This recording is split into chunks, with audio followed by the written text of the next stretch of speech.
आपल्या पवित्र शयाग्रामामध्ये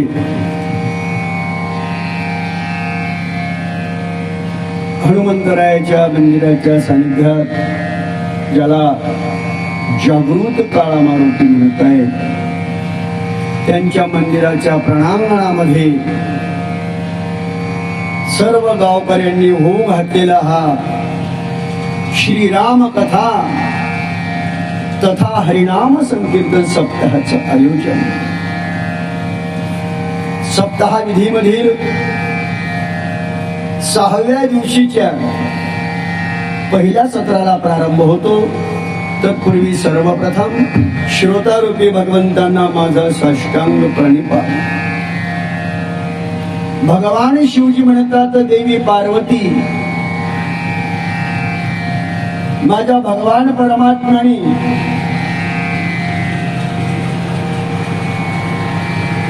श्रीराम अवतार धारण करून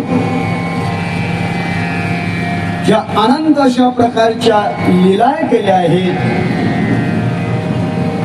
त्या लीलेचं वर्णन करत असताना ज्या कार्यासाठी भगवंत अवताराला आलेत, ते कार्य करण्याच्या उद्दिष्टाने भगवान परमात्म्याने वाटचाल केली. अर्थात रामकथा, रामचरित्र आणि श्रीरामाची आचारसंहिता स्वतंत्र नाही. श्रीराम प्रभू स्वतंत्र तत्वाने वागले नाहीत. प्रभू रामचंद्राला स्वतंत्रता नव्हती. ते दुसऱ्याच्या मताप्रमाणे वागले. दुसऱ्याच्या मताप्रमाणे म्हणजे कोणाच्याही मताने नाही वागले. ज्या मताला प्रमाण असेल, ज्या मताला सत्य असेल, ज्या मताला शाश्वतत्व असेल, चिरकाल सत्य असेल, असं जे मत आहे, आणि ते मत फक्त संतांचं. म्हणून संतांनी लिहावं आणि देवाने वागावं. बोलिले वाल्मिक कैसेची करीन, वरतोने दावेन नामा म्हणे. ही बिदावळी आहे परमात्म्याची. जसं संत लिहून ठेवतील तसंच ते आचारसंहिता निर्माण करतील. स्वतंत्रता नव्हती माझ्या प्रभूला. राम स्वतंत्र नव्हते, परतंत्र होते. पण कृष्ण मात्र ऑलराऊंड चॅम्पियन. त्यांचं चरित्र वेगळं, ते भागवतात ऐकायला मिळतं आपल्याला. काय सुंदर आहे भगवान कृष्ण परमात्माचंही सुद्धा चरित्र लिहिलं.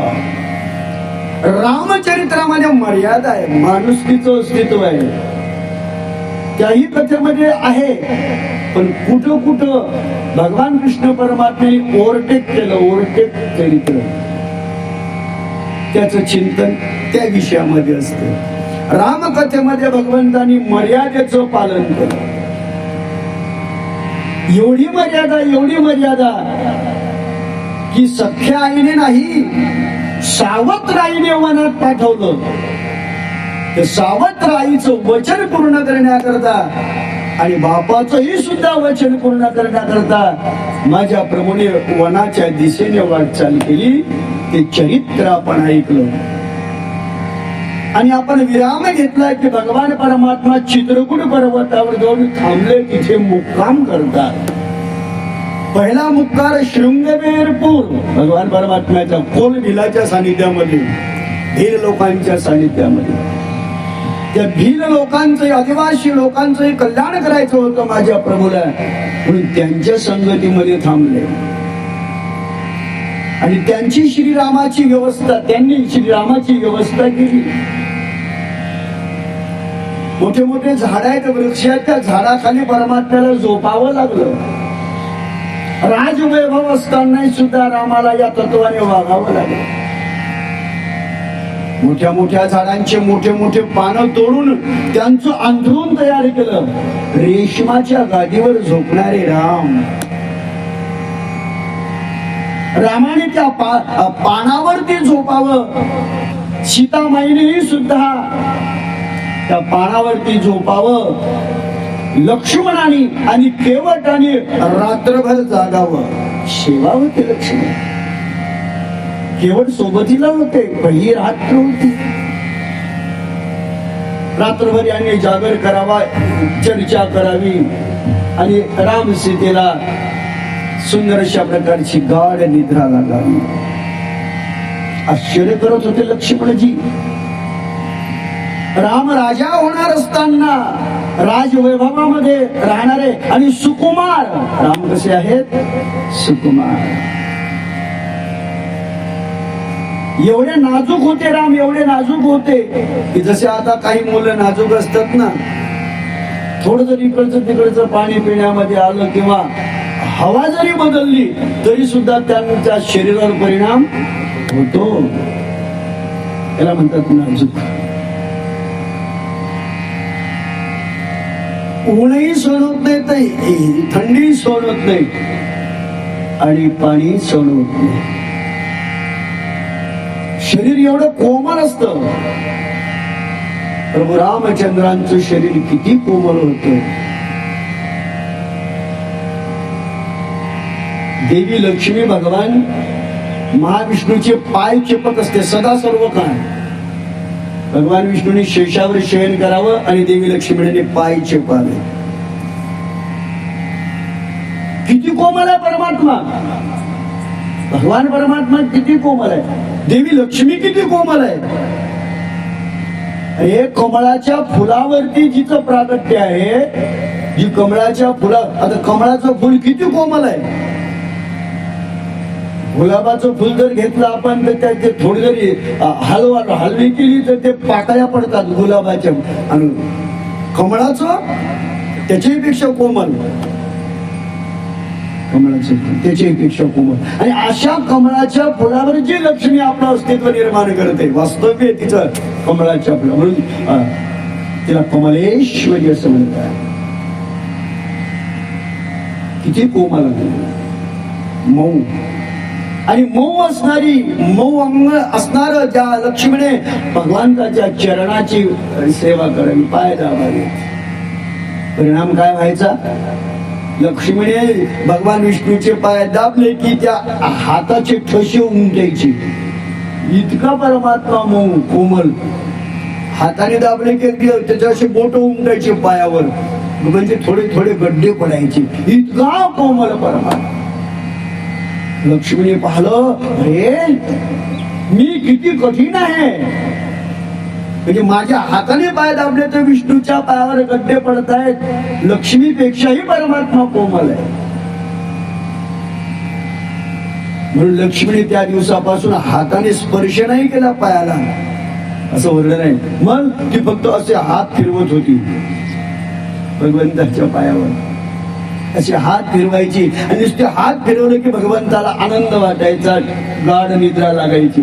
आणि स्पर्श केला की ते कठोर जणू काही असं वजन आपल्या पायावर आहे अशी भूमिका वाटायची. किती कोमल आहे परमात्मा, किती सुकुमार आहे माझा परमात्मा. एवढा सुकुमार परमात्मा आपण रात्रीच्या वेळेला झाडाखाली, हे मकान नाही काही नाही, झाडाखाली ढेकळं माती दगड काय जे असेल ते, आणि त्याच्यावर ते पानं अंतरले आणि माझा प्रभू त्या असणाऱ्या रानामध्ये झोपतोय. पायाला जर खडा रुतला तर आपण चमकतो नाही. आणि तिथे ते दगड भगवंताच्या पाठी खाली होती. भाग्यवान आहेत ते दगड ही सुद्धा.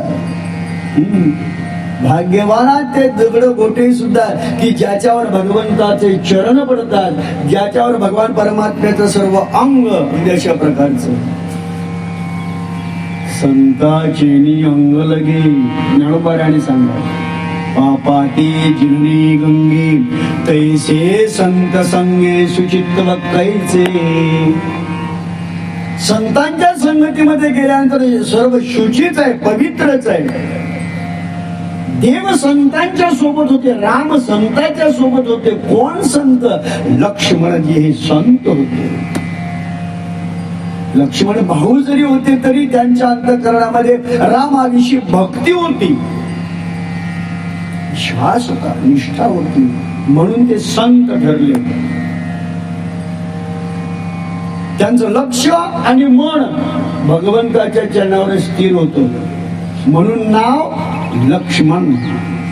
लक्ष आणि मन ज्याचं भगवान परमात्म्याच्या चरणावर आहे तोच लक्ष्मण होऊ शकतो.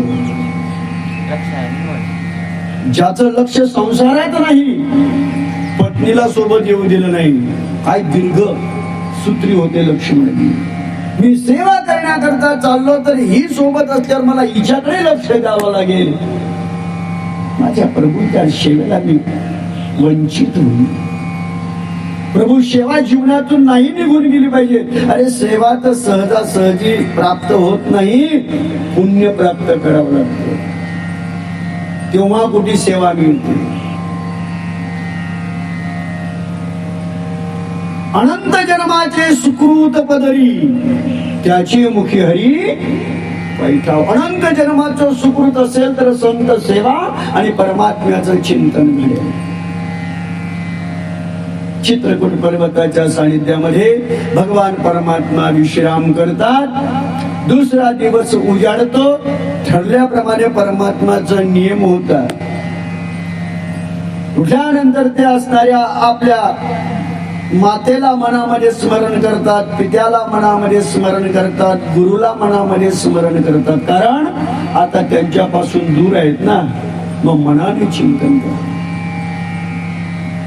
प्रातःकाल उठके रघुनाथा, मातु पितु गुरु नाम ही माझा. मनामध्ये स्मरण केलं, चिंतन केलं. आणि आपल्या वंशाचं असणारे जे सूर्याचं अस्तित्व, सूर्यदेव, सूर्यवंश भगवान श्री रामचंद्र प्रभू सूर्यदेवाला प्रणाम करतात. मित्र रवी सूर्य भानु खगपुष्य हिरण्यगवः मरीच्यादित्य सवित्रार्क भास्करेभ्यो नमो नमः. यही सूर्य सहस्रांशो तेजो राशिं जगत्पदे अनुगम्य मया भक्त्यां ग्रहाणार्ध्यं दिवाकरम्. ओम सहस्र सूर्य नारायणाय नमः. एवढा संस्कृत मंत्र जरी आला नाही, पण अर्धे तर द्यावं लागते, मंत्र तर म्हणावा लागतं. तो मंत्र जरी नाही आला तर ओम सहस्र सूर्य नारायणाय नमः एवढं म्हटलं तरी चालेल. आणि ओम सहस्र सूर्य नारायण म्हणता नाही आलं तर ओम सूर्यदेवाय नमः हे तर येते ना, मग तेवढंच. पण चिंतन केल्याशिवाय अर्धे देता येत नाही, किंबहुना त्यांना ते स्वीकार होत नाही. आणि असणाऱ्या आपल्या अयोध्येतील लोकांना सर्वांना खुशाल ठेवा अशी विनंती करतात. मला मिळणारं जे राज्य होतं जरी मिळालं नाही तरी सुद्धा माझा देश, माझे देश बांधव, सर्व जे लोक असतील पशु पक्षी असतील हे सगळ्यांना सुखी ठेवा सूर्यदेवा, अशी ती विनंती करुणा भागवत होते प्रभूजी. इकडे भरत शत्रुघ्नाला कळालं होतं, आता त्यांना रावल्या गेलं नाही. त्यांचं चरित्र आपण काल ऐकलं.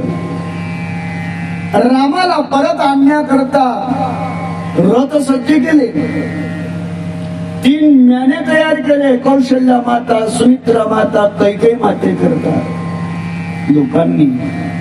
गुरुदेव आहेत, संपूर्ण गावकरी लोक आहेत, बालापासून तर वृद्धांपर्यंत. काही सैन्य सोबतीला आहे. सगळ्यांना पाहिजे ते वाहन दिले, काही घोड्यावर आहेत, काही हत्तीवर आहेत, काही पायदळ आहेत. आणि रामा काळात येत आहेत. रामाला परत आणण्याकरता संपूर्ण नगर येत आहे. भरत म्हणतात जे झालं ते झालं, माझ्या आईने जरी हा अपराध केला तरी मी रामाला परत आणेल. प्रयत्न केले. सर्व लोक यायला लागले चित्रकूटाच्या दिशेने. लक्ष्मणजी होतेच, रामही बसलेले होते आणि हे सैन्य दिसलं, गावकरी लोक दिसले. लक्ष्मणाने बाण उचलला, हातातला बाण काढला, धनुष्याला जोडला. राम म्हणतात लक्ष्मण अरे काय करतोय? दादा, ज्याच्या आईने आपल्याला अयोध्येतून काढून दिलं, काय बुद्धिमत्ता नाही. ज्याच्या आईने आपल्याला अयोध्येतून काढून दिलं, वनामध्ये ढकलून दिलं, आता तिचा मुलगा आपल्याला चित्रकूट पर्वतावरही राहू देत नाही. ही लक्ष्मणाच्या मनातली भावना. राम म्हणतात, लक्ष्मणा जरा सकारात्मक विचार करत जाय. कोणत्याही गोष्टी माणसाने नकारात्मक विचार नाही केला पाहिजे. अरे ते सैन्य जरी असेल, गावकरी लोक आहेत आणि सर्व लोक नामस्मरण करत येत आहेत. जो युद्ध करण्याकरता येतो तो नामस्मरण थोडी करतो काही. आक्रमण, हल्ला बोल, हर हर महादेव नाही असे युद्ध करणारे लोक असतात. पण हे तर भजन करत येत आहेत लक्ष्मणा. आणि लक्ष्मणा सांगू, त्याच्यामध्ये माझा अनुज भाऊ भरत जो तुझाही आहे, माझ्या भेटीला येते. ते युद्ध करता नाही, ते इथून हटवून देण्याकरता नाही लक्ष्मणा, ते तो परत नेण्याकरता आले आपल्याला. परत भरतावर खूप प्रेम होतं, श्रीरामाचं खूप प्रेम होतं. भरत येत आहे हे कळाल्याबरोबर राम पळत सुटले भरताच्या दिशेने. भरतही सुद्धा तिकडून धावत येतात. दोघं एकमेकाच्या दिशेने पळत आहेत. चिंतन करतायत भरतजी, माझा राम मला कळत न कळत माझ्या नजरेच्या दूर गेला तर दूर गेलाच. त्याला कारणीभूत माझी आई आहे, पण त्याच्याशिवाय मी जीवन जगूच शकत नाही.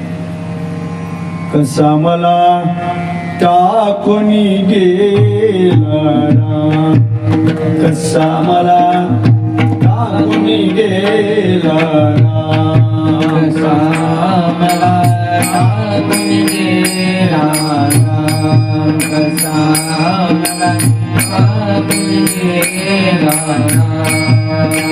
रामाविना जीव व्याकुळ होतो, रामाविना जीव व्याकुळ होतो.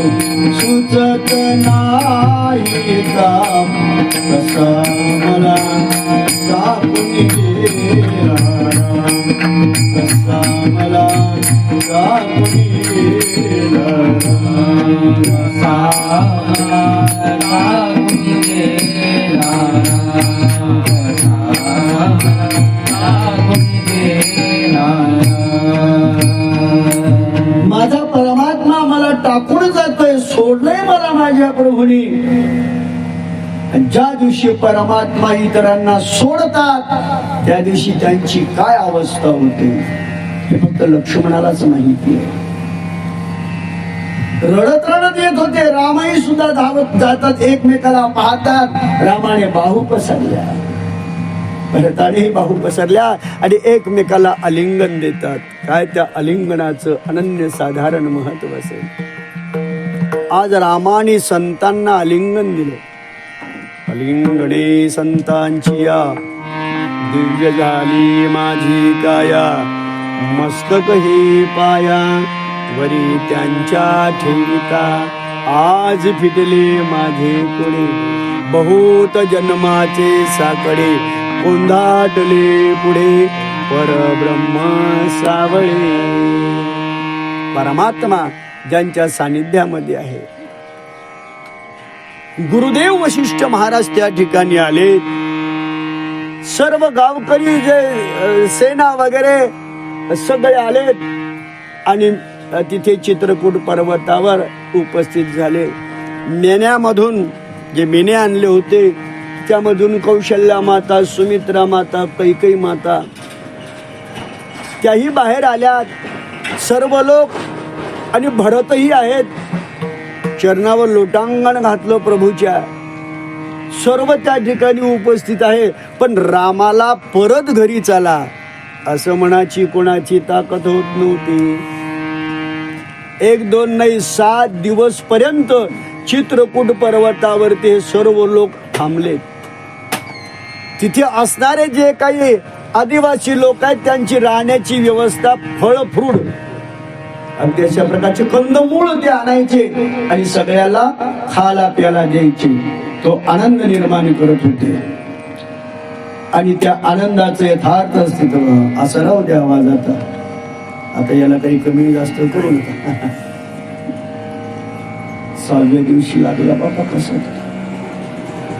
तर परिणाम असा आहे, आता हे असं पाहिजे अचानक जमते. माझंही तसंच आहे, जसं तुमचं तसं माझं. सांगायचा मुद्दा अशा प्रकारचा आहे. चित्रकूट पर्वताच्या ठिकाणी सर्व आपलं अस्तित्व निर्माण करतात. 7 दिवस त्या ठिकाणी गुरुदेव प्रवचन करतात, सत्संग करतात, ऐकतात, आनंद निर्माण करतात. शेवटी भरत म्हणतात, गुरुदेव मी नाही म्हणू शकत, कारण माझ्या आईने केलेलं कार्य आहे ते. तुम्ही म्हणा ना रामाला, तुमचं ऐकतील राम, संतांचं ऐकतात. आणि तुम्ही म्हटलं की ते परत येतातच. वशिष्ठांनाही माहिती होतं राम माझा शिष्य आहे आणि गुरुने दिलेली आज्ञा शिष्याला पालन करावं लागतं. शिष्य होणं एवढं सोपं नाही, माळ टाकणं एवढं सोपं नाही. माळ टाकान 12 वेळे बोलू ये ना का. अरे गुरु शिष्याचा संबंध फार महत्वपूर्ण संबंध असतो. वेळोवेळी आपण कॉन्टॅक्ट मध्ये राहायला पाहिजे. नातं हे सामान्य नातं नाही, गुरु शिष्यांचं नातं असामान्य नातं आहे. हा गोष्ट वेगळी आहे की ते दूरदेशी असतील तर मग प्रश्नच नाही, पण जवळपास जर असतील आपल्या तर आपलं कर्तव्य आहे गुरुची सेवा. गुरु बद्दलच सूत्र आहे ते. असतो पुन्हा वेळ घेत नाही तुमचा, मला कथेच्या दिशेने वाटचाल करायची. शिष्यत्व सामान्य नव्हे. गुरु आज्ञा तीर्थी न्हाला तो सर्वांगी निवाला. गुरुची आज्ञा हेच तीर्थ आहे. शिष्याकरता गुरुची आज्ञा हेच तीर्थ आहे. मग त्या आज्ञारूपी तीर्थामध्ये जो आंघोळ करतो तो शिष्य सर्वांगाने शांत होतो. गुरुची जे बोल आहे त्यांनी सांगितलं ते खाली पडू देऊ नये, वरच्या वर झेलून घेतले पाहिजे. ही आहे मर्यादा शिष्याची. नाही तर गुरु सांगतो 1 आणि शिष्य बोलतो 2. गंभीर समस्या. आज्ञा इकडून आज्ञा निघाली की त्याचं पालन झालंच पाहिजे. याच्याकरता ते संस्कार असणं फार महत्वाचं आहे. संस्कारित जीवन असावं आणि संस्कार मिळतात ते सत्संगामध्ये आणि सत्संग असतो संतांच्या संगतीमध्ये. तुमच्यावर आहे संस्कार, सप्ते होतात 5-5, 7-7 गावात, म्हणून आपण त्या प्रकाराने वाटचाल करतो. शब्द फार महत्वाचे, आज्ञा फार महत्वाचे, त्याचं पालन करणे आद्य कर्तव्य आहे. गुरुदेव म्हणाले, भरता मी जर चाल म्हटलं रामाला तर राम परत येतील, पण वाल्मिकीने जे लिहिलं त्याचं काय?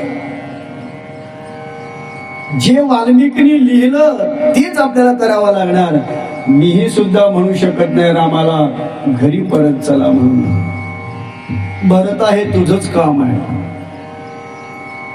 ठीक आहे, 7 दिवस संपन्न झाले. त्या ठिकाणी पुन्हा पार लोळणी घातली, हिम्मत केली भरतजीनी आणि सांगितलं, हे प्रभू अशी विनंती आहे, आपण अयोध्येमध्ये चालावं आणि राजपाट सांभाळावा. श्रीरामाने भरताच्या दोन्ही खांद्यावरती हात ठेवले आणि सांगितलं, हे अनुज भरत, कोण म्हणते मी राजा नाही? हा रामाची उदारता आहे. भरता, अरे कोण म्हणते मी राजा नाही? बघ, तू अयोध्येचा राजा आहे आणि मी या वनाचा राजा आहे. माझ्या आईने मला वनाचा राजा बनवलं. माझ्या आईने म्हणजे तुझ्याच आईने. कैकेयीने मला या वनाचं राज्य दिलं, माझ्या आईने. पण माझ्या बाबांनी म्हणजे तुझ्याही बाबांनी तुला अयोध्येचा राजा बनवलं. म्हणून अयोध्येचं राज्य तूच सांभाळ आणि वनातलं राज्य राम सांभाळेल. काय उदारता होती. हृदय गदगद झालं भरताचं. नाही प्रभू, अयोध्येचं असणार राजपद माझं नाहीच आणि मी ते स्वीकारणार नाही. तुमच्यासाठी तो संकल्पित भाग आहे. मी परत येणार नाही. आणि राम तर एकवचनी होते, हो तर हो, नाही तर नाही. काही लोक शब्दातून आपला मुखातून शब्द काढला की तो शब्द सिद्धीला नेतात. हो हो म्हणजे हो दिलं ना वचन, मग काही हो. आणि एकदा नाही म्हटलं ना मग प्राण जाय परवचन. नाही म्हणजे नाही. अशा तत्वाचे लोक आहेत. म्हणून कुठं हो म्हणावं कुठं नाही म्हणावं अगोदराचा पूर्ण विचार करावा आणि नंतर हो नाहीचा विचार. नाही तर कदाचित आपलाही सुद्धा घाटा त्याच्यामध्ये होण्याची शक्यता आहे. नुकसान, पारमार्थिक नुकसान होऊच देऊ नका. संसाराचं नुकसान झाले तर चालेल, काही चिंता नाही, पण पारमार्थिक क्षेत्रातलं नुकसान अजिबात होऊ देऊ नका. परमार्थ जेवढा ज्या ज्या परिस्थितीने करता येईल त्या त्या परिस्थितीने करा. कधी कधी संधी येते परमार्थाची, हमेशा नाही. 12 महिन्यातून 5-6 कार्यक्रम म्हणजे काय मोठी संधी आहे का? नाही, काही मोठी संधी नाही. पण तीही संधी जर जीवनामध्ये मिळत असेल तर त्या संधीचं सोनं करणारे तुम्ही लोक आहात, सिद्ध झालं. आणि तरुण मंडळी तर फार पुढाकार घेतला आणि मस्त कार्य करत आहेत. वा, परमात्मा त्यांना आणखी शक्ती देव, आणखीन त्यांच्या अंतकडात भक्ती निर्माण हो, प्रोत्साहन त्यांना देण्याचं हेच एक कारण आहे की त्यांनी देव कार्य करावे. इतर तर आम्ही पाहतो तरुण असे भटकलेले तरुण आहेत, कोण्याच तत्वात ते बसत नाही. पण आपल्या गावातले तरुण धन्य आहे की ते परमार्थ करतायत. फक्त दुःख एवढंच आहे की ते पेंडॉल मध्ये नाही,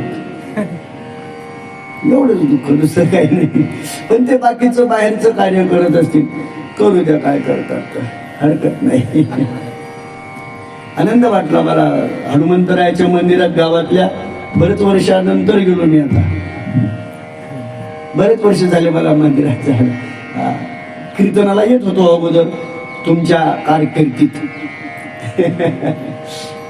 तर त्यावेळेस आता जरा चांगलंच वातावरण, म्हणजे कायापालट झाला मंदिराचा. दर्शन घेतले सगळ्या मूर्त्यांचे. तुकोबाराय आहेत, ज्ञानोबाराय आहेत, हनुमंतराय आहेत, गणेशजी आहेत. आणि पांडुरंगाच्या कडे गेलो. आहा, बाप रे बाप. मला असं वाटतं की आजच्या दिवशी तिथेच बसून राहावं. विठ्ठल रुक्माईची मूर्ती, आहा, किती सुंदर मूर्ती. वा रे वा, खूप सुंदर मूर्ती. हा, खूप सुंदर. अगदी देवाचा चेहरा पाहावा, देवाच्या डोळ्यात पाहावं. देव बोलतात बरं.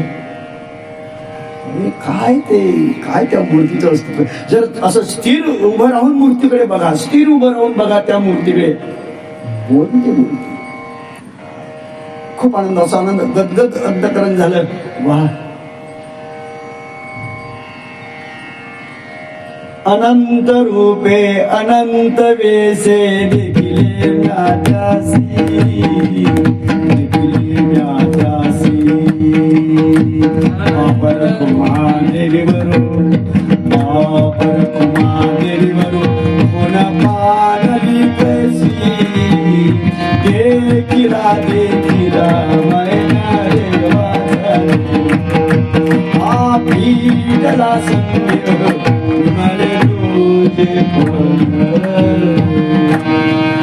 अनंत रूप आहे परमात्म्याचे, अनंत स्वरूप आहे भगवान परमात्म्याचे.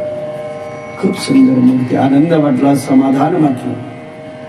त्याला देव म्हणतात.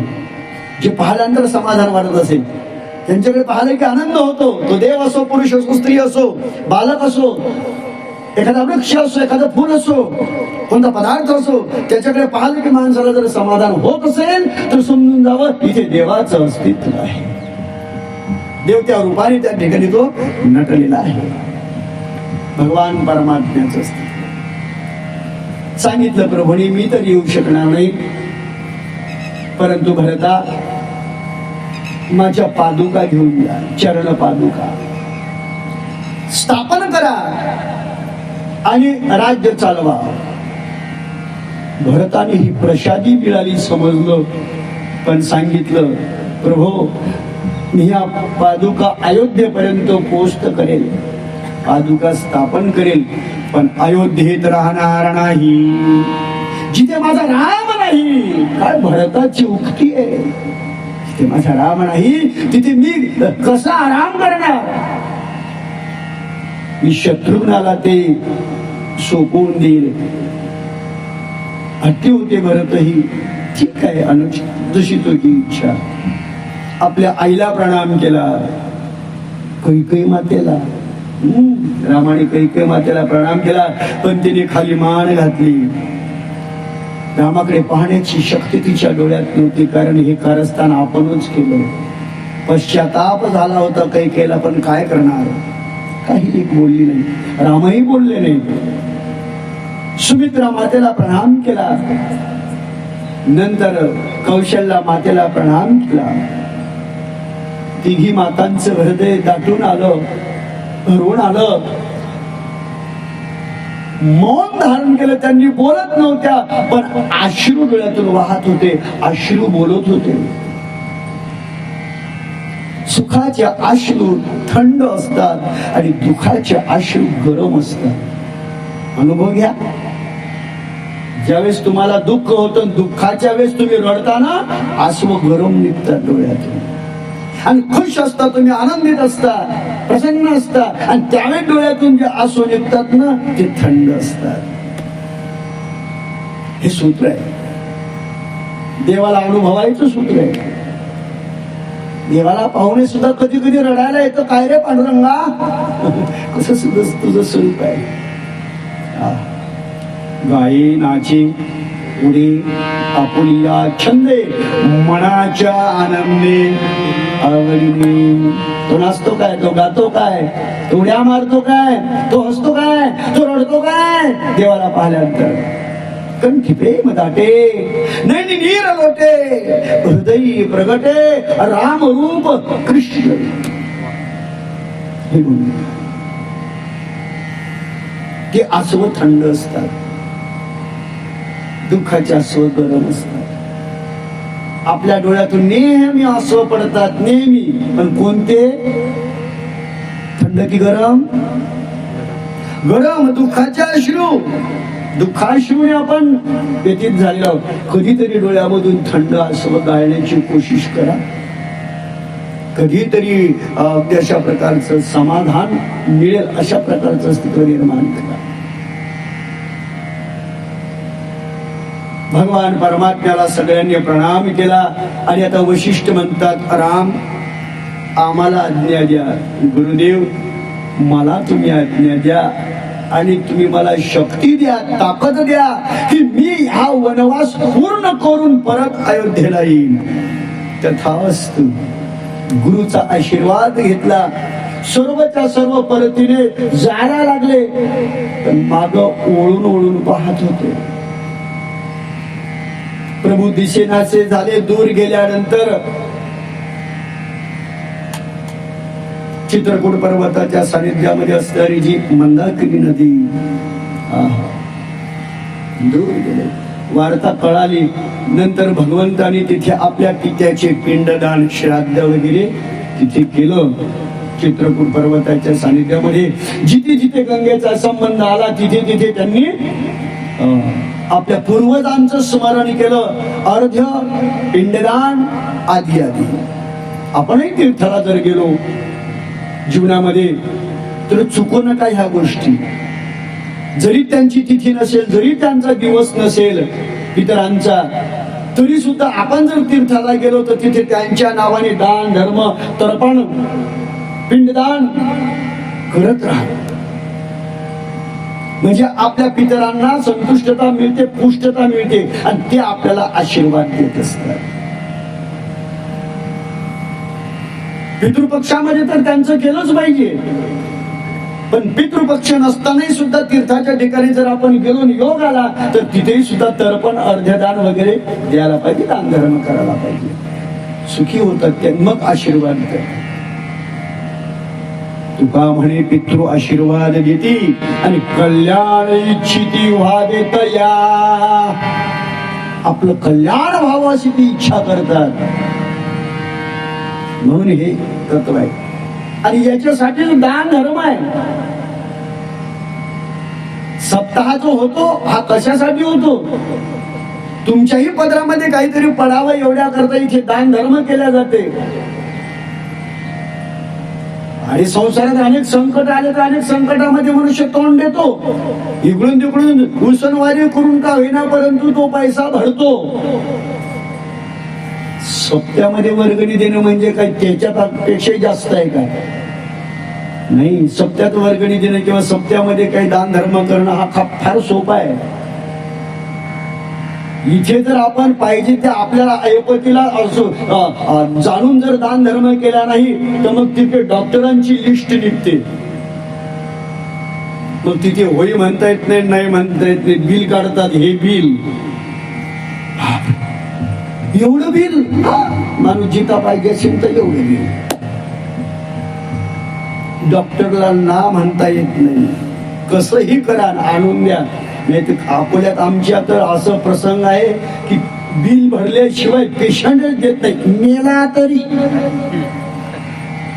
असे काय हॉस्पिटल आहे? तुमचा पेशंट मेला तरी पहिले पैसे भरा काउंटर मध्ये, नंतर घेऊन जा. हे डॉक्टर आहेत की राक्षस आहेत? कधी कधी शंका येते मनामध्ये. आणि एवढी सुद्धा दया नाही ज्याच्यात एकदा यमधर्म दया करतो. एक वेळ यमधर्म दया करतो की जाऊ द्या. पण त्याच्याही पेक्षा पुढचे आहेत लोक. तुमचं काय होते याचं काही घेणं देणं नाही. बस पैसा भरा घेऊन जा. पैसा फेको पुढचं पाठ आहे तुमच्या. ही भूमिका आहे. इकडे जर आपण दिलं नाही तर तिकडे काहीच होऊ न करता बिल भरावं लागतं. मग ते भरणं परवडते की हे देणं परवडते? असे ना 5-6 सप्ते 5-6 सप्त्यातही जरी जास्तीत जास्त वर्गणी द्यायचं काम पडलं तरी तेवढी नाही जेवढी डॉक्टरची असते. म्हणून 6वा दिवस आहे असं मी ऐकलं येता येता. इथे असं वॉर्निंग दिली, जाहीर केलं, ज्यांची वर्गणी राहिली असेल, राहिली म्हणजे काय अजून जमाच झाली नाही म्हणतात. वर्गणी आली मला सांगितलं नाही, मी ते ऐकलं आणि ओघाओघाने माझा विषय आला म्हणून. नाही तर मला जर कोणी सांगितलं असं असं सांगा, 7 दिवस होतात पण ते विषय येत नाही. कारण कोणाचं सांगेल मला सांगाच वाटत नाही. म्हटल्यापेक्षा ते आठवणच राहत नाही. म्हणून व्यासपीठून माझ्या तरी जे शब्द निघतात ते कोणाचे सांगितलेले नसतात. ते माझ्या अनुभवाचे असतात आणि तिकडची लिंक आहे. पण ते जसं ते बोलून घेतात तसं बोलतो. मी काही टिपणं पाठ करून थोडं आलो काही असं बोला याच्यावर बोला. हा इथे तर लिंक तिथे लागलेली.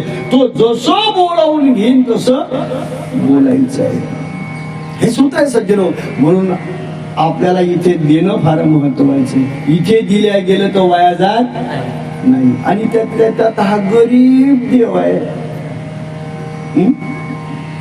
त्यातल्या त्यात हा गरीब देव आहे. हनुमंतराय. शेती नाही, माझ्यासारखाच आहे तो. मलाही शेती नाही, त्यालाही शेती नाही. मलाही काही धंदा नाही, त्यालाही काही धंदा नाही. व्यवसायाचं अस्तित्व वेगळं आहे. व्यवसाय नाही, त्याच नामचिंतन करायचं आणि त्यालाच मागे जातो. म्हणतो मीच तो लोंगोट धारण केला, तुला काही देऊ. नागव्यापाशी उघडं गेलं. अशी आमची परिस्थिती. त्याच्यात जेवढं चांगलं करायला जावं तेवढ्यावर थोडे जास्त. रात्री तर म्हटलं कीर्तन होते की नाही बाबा. जोपर्यंत लाईन होती तोपर्यंत मला ऐकायला आलं. लाईन गेली झालं. मग जनरेटर लावलं. ते काही तिथपर्यंत पोहोचलं नाही. पण होतो बाहेरच, कारण आत गरमी होत होती लाईट जायला. मग त्या गच्चीवर फिरा इकडच्या तिकडं. जो हवा येत आहे काय पडत आहे पटकन माहिती काय पडलं. दळाळडूम दळाळडूम. म्हटलं एखादा टीन जर आला, पण तसं काही नाही. आणि कोणीच नव्हतं, सगळे गेले. आजूबाजूचे एकटाच होतो भोप्या. मग आली लाईन नाही, मग लाईट आली, मग ऐकायला सुद्धा आलं. मग थोडं थोडं ऐकलं, खोप्यात गेलो, अंग टाकलं, कुकुचकू. दिवसभर श्रम होता. हे बोलणं एवढं सोपं नाही. दिवसभर बोलणं, 3-3 तास बोलणं म्हणजे एवढं सोपं नाही. ते बोलणं असं एकदा शेतीतलं काम केलं बोललं तरी हे फार कठीण आहे. इथे डोक्याला ताण जास्त आहे, विचार असतात, योग्य शब्द निघाला पाहिजे, तुमच्या हृदयापर्यंत पोहोचला पाहिजे, तुम्हाला बरं वाटलं पाहिजे, शास्त्राचाही सुद्धा तुम्हाला आधाराने बोललं की इथं बोलणं एवढं सोपं नाही, फार कठीण आहे. बोलून पहा मग समजते. तता तता पप्पा पप्पा मामा एवढं सोपं आहे. नुसतं जाहीर करायचे बंधू आणि भगिनींनो, ना बंधू ना भगिनी भगो. ही अवस्था निर्माण होते, गंभीर समस्या.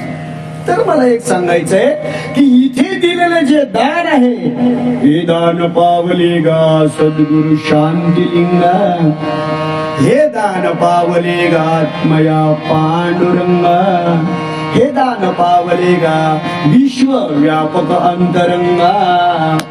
इथे जे दान दिल्या जातं ते आपल्या हजारो कुळांचा उद्धार करण्याचं अस्तित्व आहे. म्हणून देवाला दिल्याने काही कमी होत नाही.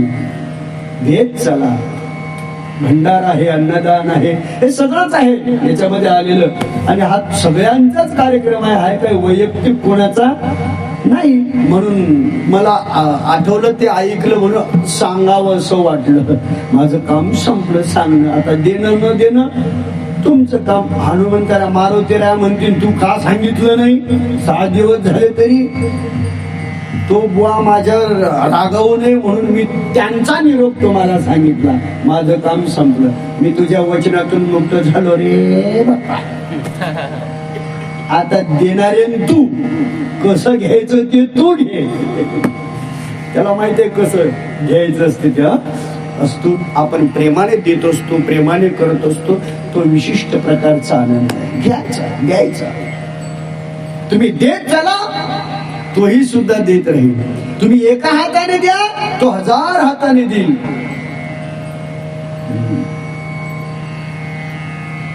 गरीबों की सुनो वो तुम्हारी सुनेगा, तुम 1 पैसा दोगे. येते का मी अजून? वो 10 लाख देगा. नाही, तर ही महत्वपूर्ण भूमिका आहे. आपण त्याचं अस्तित्व निर्माण करावं. तुम्ही 1 देसाल तर तो 10 लाख देईल. परमात्म्याला एका हाताने देताल तर तो 1000 हाताने देईल. सहस्र शीर्षा, 6000 मुख, 1000 हात त्या परमात्म्याला आहे. 1000 हाताने देईल. म्हणून परमात्म्याचं दिव्य चरित्र आहे. भगवान परमात्म्याला आशीर्वाद दिला, अर्थात गुरुदेवानी रामाला आशीर्वाद दिला. तुझा वनवास सुखाचा होईल, दुःखही सुखाचं होईल, अशा आशीर्वाद देण्याची ताकद फक्त गुरुमध्ये आहे. सुखाच अस्तित्व निर्माण करून भगवान शिवजी म्हणतात, देवी पार्वती नंतर सर्व परतीने निघाले. पण काय झालं त्यांच्या जीवनात? जसं एखादा व्यक्ती धन घेऊन रस्त्याने जावा आणि त्याला चोरांनी अडवावं आणि त्यांना लुटावं आणि जिवंत सोडून द्यावं आणि त्या व्यक्तीने घराकडे हात हलवत यावं, कशी अवस्था होईल त्याची लुटल्यानंतर घरी आल्यावर? तसं अयोध्या निवासी लोकांना झालं. ते रामाला आणू शकले नाही, पण त्यांना असं वाटलं की आपलं सर्वच हरण झालं, आपलं लुटलं लोकांनी आपल्याला आणि शक्तीहीन होऊन अयोध्येत आले. आता त्यांचं मन लागत नव्हतं, पण जगावं लागत होतं नियमानुसार. भगवान परमात्मा विचार करतात, हे सर्व गेल्यानंतर आपण जर याच ठिकाणी मुक्कामी थांबलो, हा भगवंताची दीर्घसूत्री, आपण जर याच ठिकाणी थांबलो तर या अयोध्यावासी लोकांना चित्रकूट माहीत झालं, माझा मुक्काम माहीत झाला, हे इथे वेळोवेळा येतील आणि मला आग्रह करतील परत नेण्याचा, आणि एखाद्या दिवशी माझ्या मुखातून हो म्हणून शब्द निघतील, मला वापस जावं लागेल, आई वडिलांचं वचन पूर्ण होणार नाही. भगवंताने विचार केला, आपण चित्रकूट सोडलं पाहिजे, इथे राहणं योग्य नाही. अयोध्या निवासी लोक परत आले आणि भगवान परमात्मा अनेक ऋषी मुनींच्या आश्रमामध्ये गेले. चित्रकूट पर्वतावरती जर आपण चित्रकूटला गेलो, अयोध्या चित्रकूट जवळच आहेत ते सर्व, जर गेलो तर तिथे अनेक ऋषी लोकांचे आश्रम आहेत. अवश्य त्या आश्रमामध्ये जावं म्हणजे आनंद मिळतो. रघुपती चित्रकूट बसिला,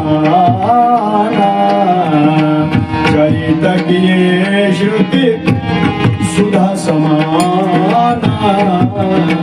राम सिया राम जय जय राम. राम सिया राम जय जय राम. बहुरी राम अस मन अनुमाना.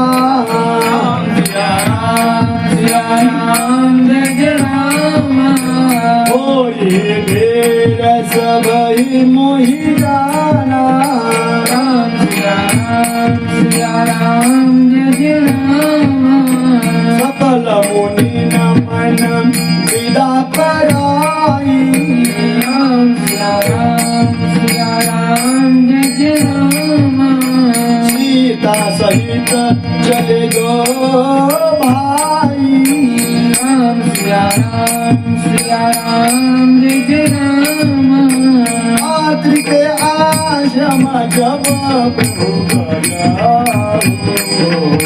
सुनत मुनि हर्षत भया. राम सिया राम जय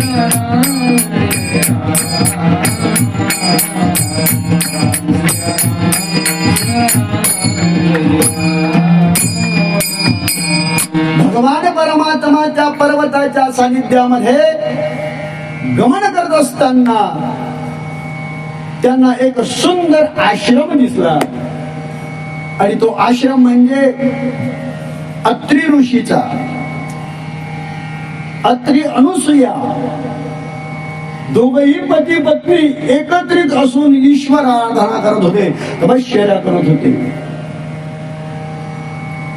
अत्रि अनुसूया भगवान दत्तात्रेयांचा अवतार ज्यांच्या कुळाच्या सानिध्यामध्ये होतो ते अत्रि ऋषी, ती अनुसूया माता. कोण अनुसूया? अनु एवढी सुद्धा असूया जिच्या अंतःकरणात नाही तिला अनुसूया म्हणतात. काय अर्थ आहे? असूया, असूया म्हणजे ईर्ष्या. असूया म्हणजे ईर्ष्या, निंदा, दुःख, दुसऱ्याचं चांगलं न दिसणे, त्याच्यामध्ये आपलं मन जाळणे, याला असूया म्हणतात. आणि अनुसूया, अनु एवढी सुद्धा, अनु एवढी कोण ते असे कोण येतात की कधी कधी झोपडे असले की त्याच्यामध्ये सूर्याचे किरण येतात आणि त्याच्यात असे अणुसारखे म्हणजे प्रकाश पडला की त्याच्यात असे ते आपल्याला दिसतात, बारीक कोण दिसतात ते अणु. आणि त्या अणूचे 100 तुकडे केले, त्या तेवढ्या अणूचे 100 तुकडे केले. 100वा तुकडा एवढाही सुद्धा जिच्या अंतःकरणात ईर्ष्या नाही ती अनुसूया. आपलं तर हृदय बदबद भरेल आहे आसूयेने, नाही का? याची निंदा त्याची निंदा, असं करा तसं. तुमचं गाव सोडून बापा 2 दिवस बाकी आहे. तुम्हाला कोणाची निंदा करण्याची सवय नाही, करत नाही तुम्ही निंदा कोणाची. हो बाबा, तुम्ही नाही करत म्हणून तर चालू आहे परमार्थ तुमचा. करत जा चांगली गोष्ट, फक्त निंदा करू नका आणि चिंता करण्याची अजिबातच गरज नाही. परमार्थाची चिंता करू नका, प्रपंचाची चिंता करू नका. परमात्म्याने आव्हान देऊन सांगितलं, साधू संतांनी तुम्हाला सांगितलं, राष्ट्रसंतांनी सुद्धा बहार करून सोडली.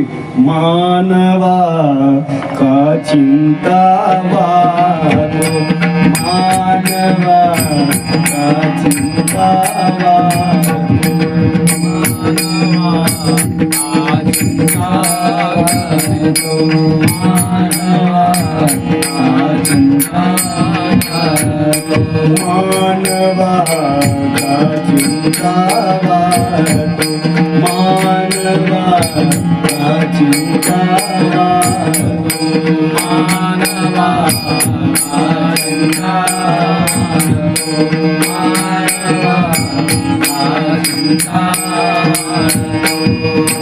होणारे ते नकळे केव्हा, होणारे ते नकळे केव्हा, प्रभू सगळे पाहतो, मानवा का चिंता वारो, मानवा का चिंता वारो, मानवा का चिंता वारो, मानवा का चिंता वारो.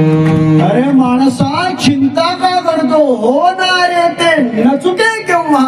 अटळ आहे, जे व्हायचं ते होणारच, जे घडायचं ते घडणारच. आपल्या कर्मानुसार आपल्या सानिध्यामध्ये ते येणार, पण चिंता करू नको. प्रभू सर्व पाहतो, परमात्मा सर्वच पाहतो आणि त्या पाहण्यानुरूप तो ज्याचं फळ त्याला देत असतो. म्हणून चिंता करू नका. संकट तर येतीलच येतील, नाही. मला वाटते मांडव जाग्यावर आला नसेल रात्री. असान असान निस्ता असा असा होत जाऊ वाऱ्यानं, उडून जाणारा साधू आहे हा.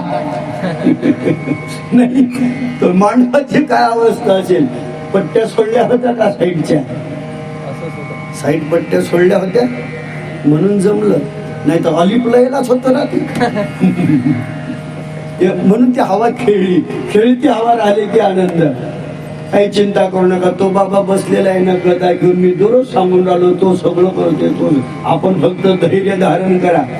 कसं करू करू, काही काही आले नाहीत लवकर कीर्तनात, लाईन आल्यावर आले, मी सगळं पाहत होतो. काय भूमिका. परमार्थ करतात, देव करतात, पण जीव राखून करतात. आपण गेलो रस्त्यानेच उडालो तर मग ते तसं काही नाही. तसंच आहे, आनंद आहे. तर संतांचे आश्रम आहेत, त्या संतांच्या आश्रमामध्ये अत्री अनुसूयेचा आश्रम आहे. वा, फार सुंदरता वर्णन केली.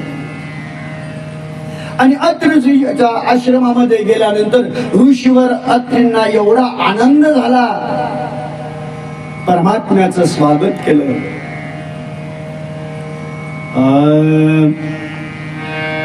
करता दंडवत मुनी लावे,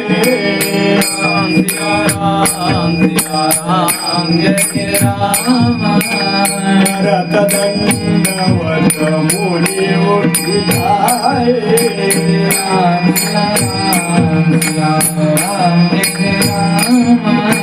प्रेम मारी तो जन अनहवाए,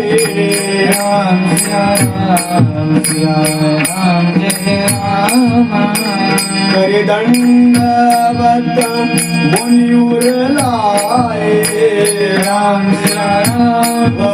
राम जय जय राम, प्रेम बाई गो जन अनवाए, राम सिया राम जय जय राम, देख राम छवि नयन जुड़ाने, राम सिया राम जय जय राम, सादर निज आश्रम दबाने, राम सिया राम जय जय राम, करी पूजा करी वचन सुहाए, राम सिया राम जय जय राम, मूल फल प्रभु मन भाए राम सिया राम जय राम करे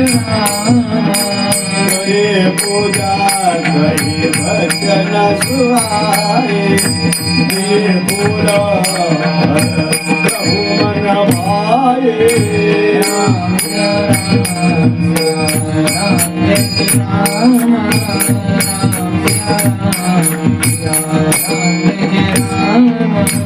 भगवान परमात्मा ऐत्री ऋषीच्या सानिध्यात गेल्यानंतर एवढा आनंद झाला त्यांना. बसलेले होते ऋषीवर, प्रभूला पाहिल्यावर उठले आणि धावतच प्रभूकडे गेली. जसं एखादं लेकरू बसलेलं असावं, 2-3 तास आई घरी नसावी आणि तिने अचानक बाजारामधून घरी यावं आणि आईला त्या बाळाने पाहावं आणि त्या बाळाने आईला पाहावं. पाहिल्याबरोबर एवढ्या वेगाने उठते ते बाळ, पण एवढ्या वेगाने आईकडे जाते आणि तिच्या कमरेला पकडते. तसं आमच्या ऋषीवरांना झालं नाही. अरे एवढ्या काळपर्यंत परमात्म्याचं चिंतन करत होतो, आज तो परमात्मा माझ्या समोर आहे. जसे बसले होते तसेच उठले आणि धावत आले. हे प्रभूला आलिंगन दिलं. पुनीत झालं प्रभूचं शरीर. संतांना आलिंगन दिलं की देवाचं शरीर पुनीत होत. आलिंगनाचं महत्व आहे. दिव्य शरीर होत. संतांच्या आलिंगनाने स्वागत केलं, पूजा केली भगवान परमात्म्याची. आसन बसण्याकरता दिलं.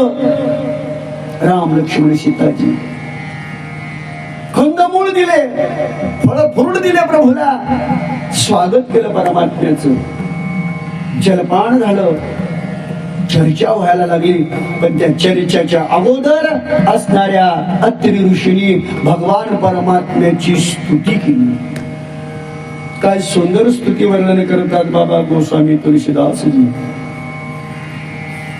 नमामि भक्तवत्सलं कृपालुशीलकोमलं भजामि ते पदाम्बुजं मुकामिनां स्वधामनम् निकामश्यामसुन्दरं भवामुनाथमन्दरं प्रफुल्लकञ्जलोचनं गुणगादिदोषमोचनं प्रलम्बबाहुविक्रमं प्रभो प्रेम वैभवं निशङ्गचापसायकं धरं विलोकनायकं दिनेशवंशमण्डनं महेशचापखण्डनं मुनीन्द्रसन्तरञ्जनं सुरारिवृन्दभञ्जनं मनोजवैरिवन्दितम् अजादिदेवसेवितं विशुद्धबोधविग्रहं नमस्तदूषणामहं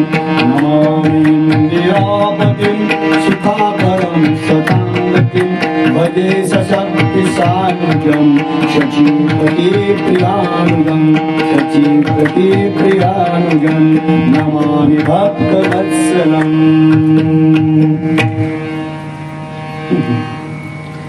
भगवान परमात्म्याची स्तुती केली, फार महत्वपूर्ण स्तुती केली.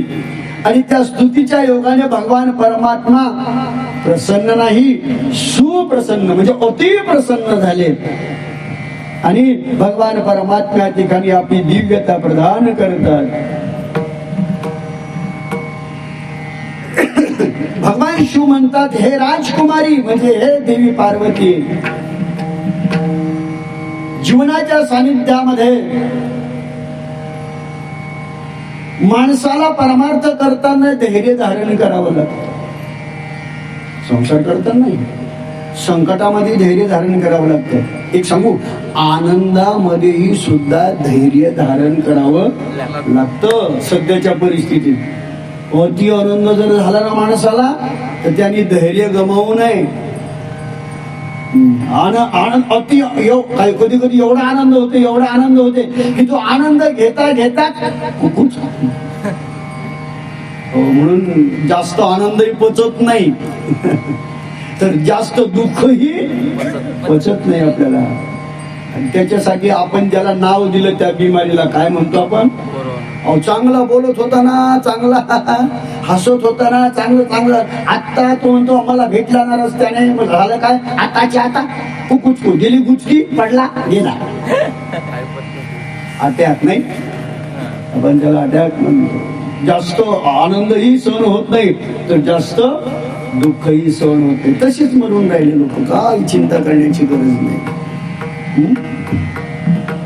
पण धैर्य धारण करावं. बाबा गोस्वामी सांगतात, ज्यावेळेस माणसावर कठीण प्रसंग येतो त्या प्रसंगामध्ये आपल्या जवळचे जेवढे लोक असतात तेवढे दूर निघून जातात. कठीण प्रसंग येऊ द्या, कठीण समय येता कोण कामास येतो. काय पूर्वीच्या कविता होत्या नाही, कल कल कल हंसे अंदाच अस्तित्व.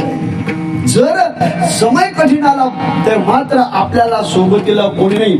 आणि ज्याच्या सानिध्यात जीवन जगतो, ज्याचे जे जवळ असतात ते लोक लवकर निघून जातात आपल्याकडून. बाकीचे तर जातीलच, पण ज्याला आपण आपलं समजतो पहिल्यांदा ते सोडून जातात आपल्याला. मी नाही बोलत बाबा, गोस्वामी जी सांगतात. किती जवळचे लोक आहेत ते आपल्या. ओ धीरज धर्म, मी वाचव ना, तसंच करावं आता.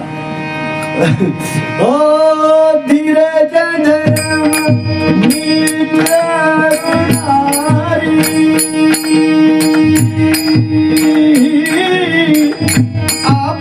काल मरी कही जानी. राम सिया राम सिया राम जय राम. राम सिया राम सिया राम जय राम. हो बस झालं एवढं. धीरज धर्म मित्र और नारी हे आपल्या जवळचे. धैर्य सुट्ट माणसाचं धैर्य, पहिल्यांदा आपलं धैर्यच निघून जातो. पायाखालची माती म्हणतात त्याला नाही, पायाखालची माती. धैर्य, धीरज, धैर्य, धर्म. माणूस ज्या धर्माने वागतो कठीण प्रसंगाला की माणसाचा धर्मही निघून जातो. धर्मही थांबत नाही, धर्माने वागत नाही मनुष्य. जीवनभर परमार्थ केला, एक परमार्थ गरज नव्हता. तो म्हणे चाललं कमीत कमी पंढरपूरची वारी करू, नाही म्हणे तूच जाय. पण नाही नाही, आग्रह केला, गेला पंढरपूरला, गेला दर्शन घेऊन घरी आला. घरी आल्याबरोबर झालं काय, म्हैस मेली. त्याच्या घरी आला पंढरपूरला, ज्याने नेलं त्याच्या घरी. येत नव्हतो पंढरपूरला, पण तू नेलं तर म्हैस मेली, देव भरून देणार ऐकणार देणार. तेव्हापासून आपण कोणालाच म्हणत नाही पंढरपूरला चला. मेरकाचं घोडं तो कुठून देऊ, गंभीर समस्या. धीर धर्म, माणसाचा धर्मही निघून जातो, टिकत नाही संकटाच्या वेळेला. अपवादात्मक काही गोष्टी जर आपल्यावरती आल्या तर मनुष्य धर्माचा त्याग करतो. संताचा त्याग करून संताचं अस्तित्व निर्माण करावं, गुरुचं अस्तित्व निर्माण करावं. एकदा जर संत गुरु आपल्या जीवनात आले तर प्राण गेला तरी चालेल, परंतु त्यांच्यावरची निष्ठा नाही गेली पाहिजे, नाही का. निष्ठा कायम राहिली पाहिजे. आणि ती निष्ठा जर कायम असेल तर जीवनात आनंद आहे. प्रसंग येत असतात, महात्मे आपण डोळ्याने बघत असतो. काही काही महात्मे त्यांच्या जीवनामध्ये यथार्थ आनंद, चांगलं वैभव, चांगलं नाव, चांगलं अस्तित्व त्यांच्या जीवनामध्ये प्राप्त होतं. आणि कुठेतरी काहीतरी थोडं त्यांच्याकडनं जर घडलं, घडू नाही हा नियम आहे, परंतु कदाचित जर कळत न कळत त्यांच्याकडनं काही घडलं तर ज्याच्या फोटोची पूजा करतात, ज्याच्या फोटोला हार लावतात, ज्याच्या नावाने दररोज माळा जप करतात, असे गुरु, अशा गुरुची जर थोडी निंदा इकडून तिकडून ऐकली तर लोक घरातले फोटो फेकून देतात, माळा तोडून टाकतात. कारण दुसरे सांगत असतात तुमचा गुरु असा, तुमचा गुरु तसा, असं मग हे असा काय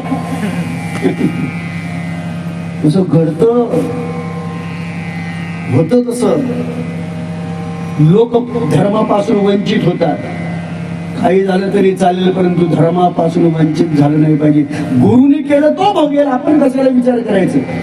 कोणताही गुरु आपल्याला सांगतो तर चांगलं सांगतोय ना, वाईट सांगतो काय?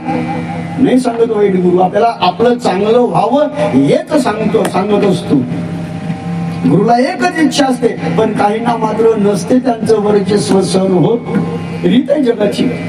त्यामुळे ते नाही ती बदनामी करतात. आणि नाही ती बदनामी केली की शिष्याचा जो विश्वास असतो तो नष्ट होतो. पण होतं काय? शिष्याची हानी होते. गुरुचं तर अस्तित्व जे आहे ते तर कायमच राहणार. आज ना उद्या प्रकाशात येणारच.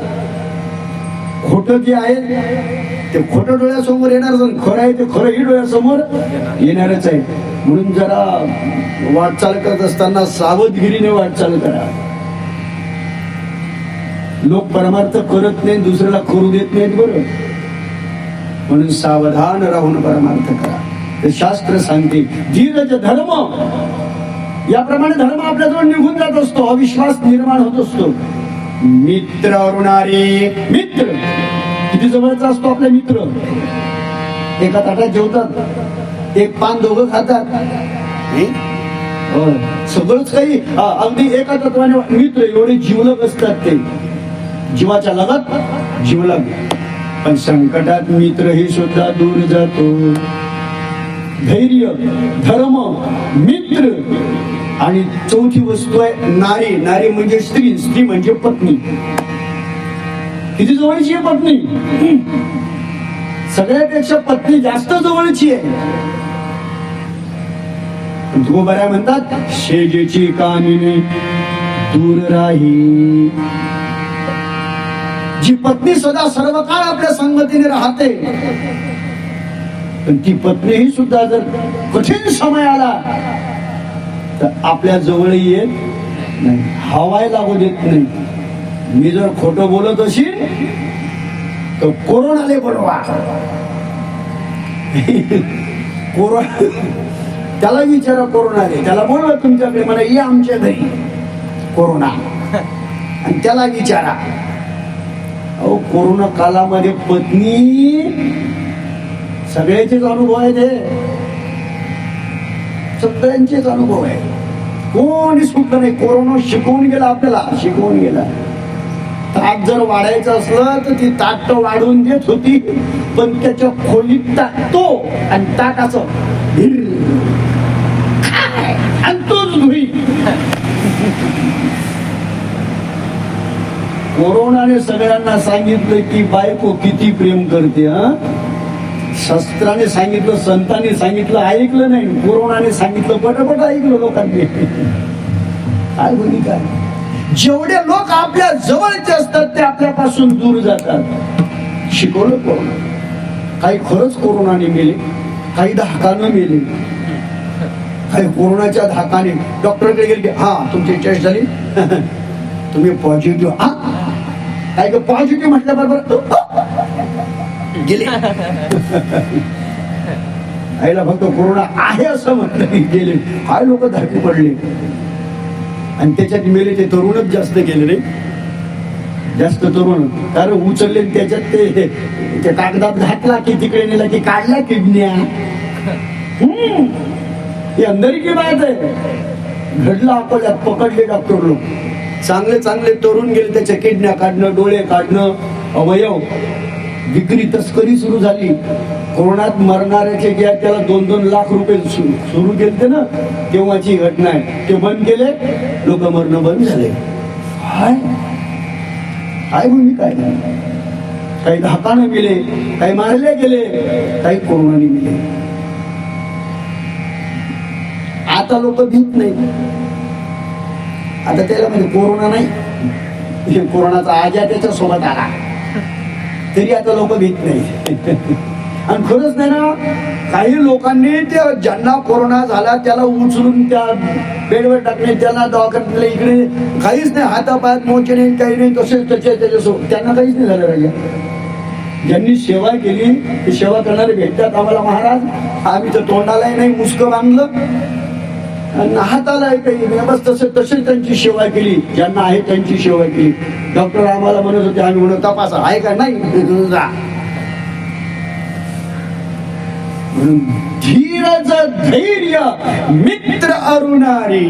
पत्नी जवळची पण तीही सुद्धा संतांनी तर कोरोनाच्या अगोदर सांगितलं, 750 वर्षाच्या अगोदर नाही, शेजेची कामीन दूर राहे.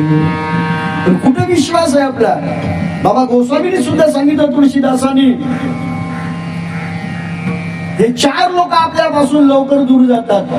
धीरज म्हणजे धैर्य, सुटतं माणसाचं धैर्य, धर्म सुटतो माणसाकडनं, मित्र दूर जातात, आणि पत्नी जिच्यावर आपण विश्वासून आहोत, विसंबून आहोत, ती सुद्धा संकटाच्या वेळी निघून जाते. तसंच पतीही सुद्धा, पत्नीला जर झाला कोरोना तर हाही सुद्धा तिरस्कार करतोच ना एकमेकावर, सगळ्या गोष्टी अवलंबून. मी एकाबद्दल बोलत नाही, मी जरी एक बोललो तरी 2 समजा, म्हणजे जीवनात आनंद येईल. मित्र अरुणारी आपत्काल परीक्षे, खरी परीक्षा आपत्ती कालामध्ये जे आपल्याला मदत करत असतील, संकटामध्ये जे आपल्याला मदत करत असतील, ते खरे मित्र आहे, ती खरी पत्नी आहे. काही झालं तरी चालेल, परंतु तुम्हाला सोडणार नाही या ही संगती. म्हणून बाबा गोस्वामी सांगतात, तुम्ही एक करा, एक ये धर्म एक व्रत नेमा,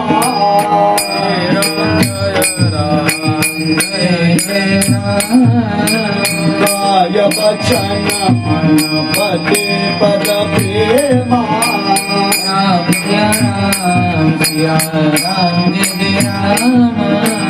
एक हे धर्म एक व्रत नेमा, सिया राम जय जय राम. काय वचन मन पति पद प्रेमा. सिया राम जय जय राम. राम सिया राम जय जय राम. राम सिया राम जय जय राम. राम सिया राम जय जय राम. राम सिया राम जय जय राम. भगवान शिवजी म्हणतात, देवी पार्वती सुंदर अशा प्रकारचं तत्व वर्णन करत असताना भगवान अत्रि ऋषींच्या आश्रमामध्ये होते. सत्संग घडला अत्रि ऋषींचा, म्हणजे ज्ञान घेतलं भगवान परमात्म्याने, श्रवण केलं, आणि जी अत्रि ऋषींची पत्नी आहे अनुसूया, तिने सीतेला स्त्री धर्म शिकवला. वाह, क्या बात कळली. स्त्रीचा धर्म काय आहे, स्त्रीने कोण्या तत्वाने आपलं यथार्थ जीवन जगावं, स्त्रीचं चरित्र काय आहे, ते कोण्या स्वरूपाने आहे आणि तिने कशा पद्धतीने ते जगावं याची जाण सांगतात. जगपते व्रताचारी विदेहाही, जय राम. वेद पुराण संत सब कहाई.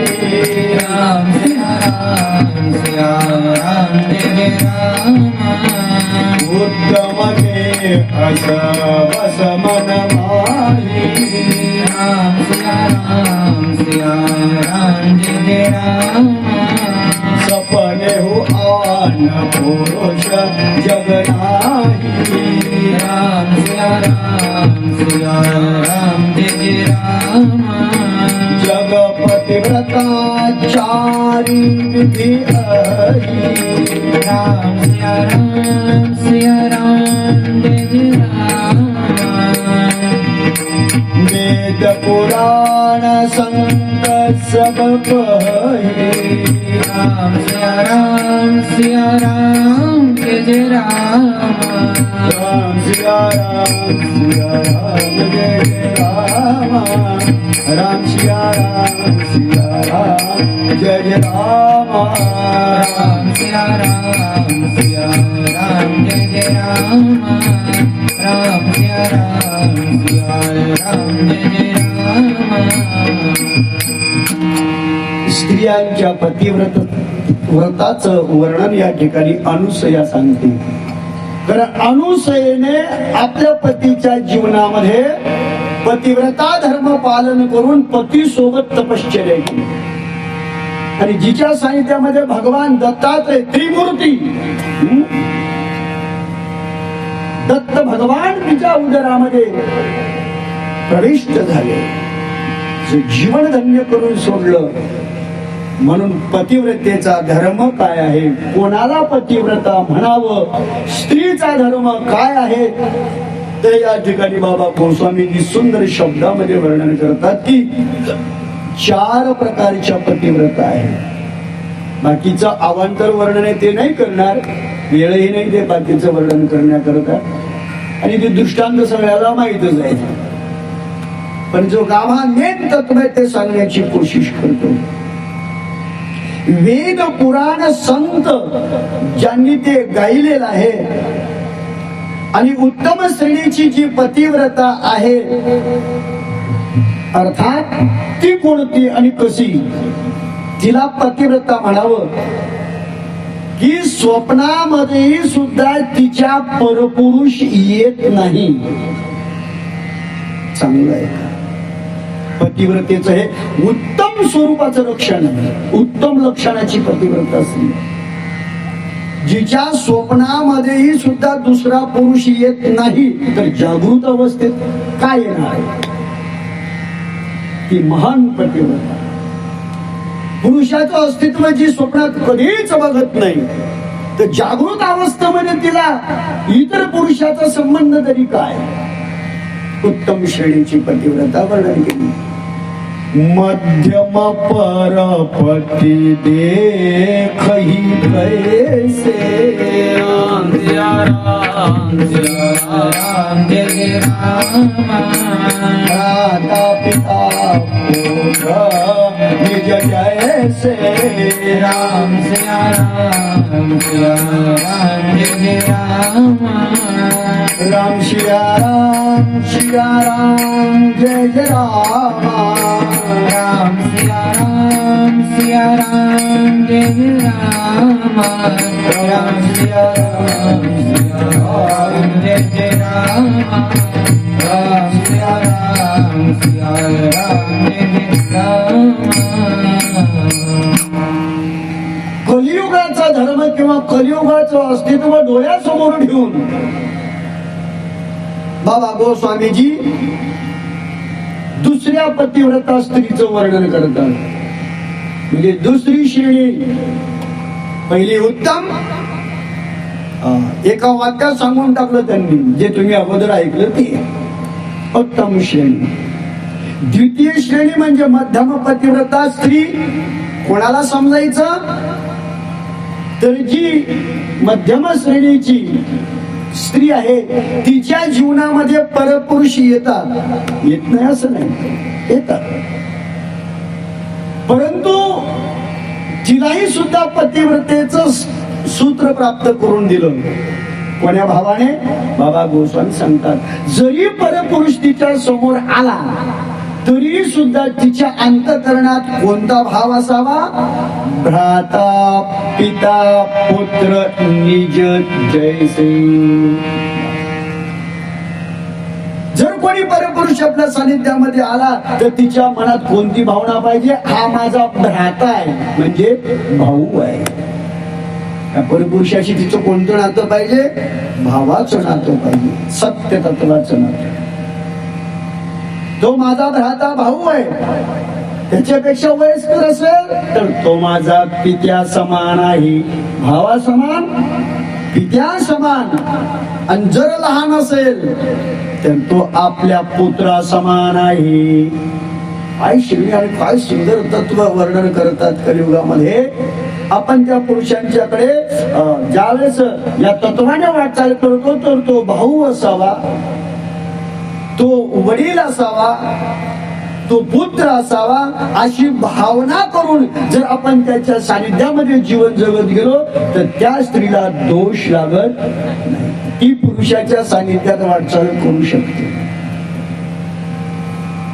आणि सात्विक शुद्ध अंतःकरणाने लावलेलं जे नातं असावं, भावाचं नातं ना, मग भावासारखंच त्याच्याशिवाय वडिलांचं नातं ना मग वडिलासारखंच त्यांच्याशी, मुलाचं नातं ना मग मुलासारखंच त्यांच्या.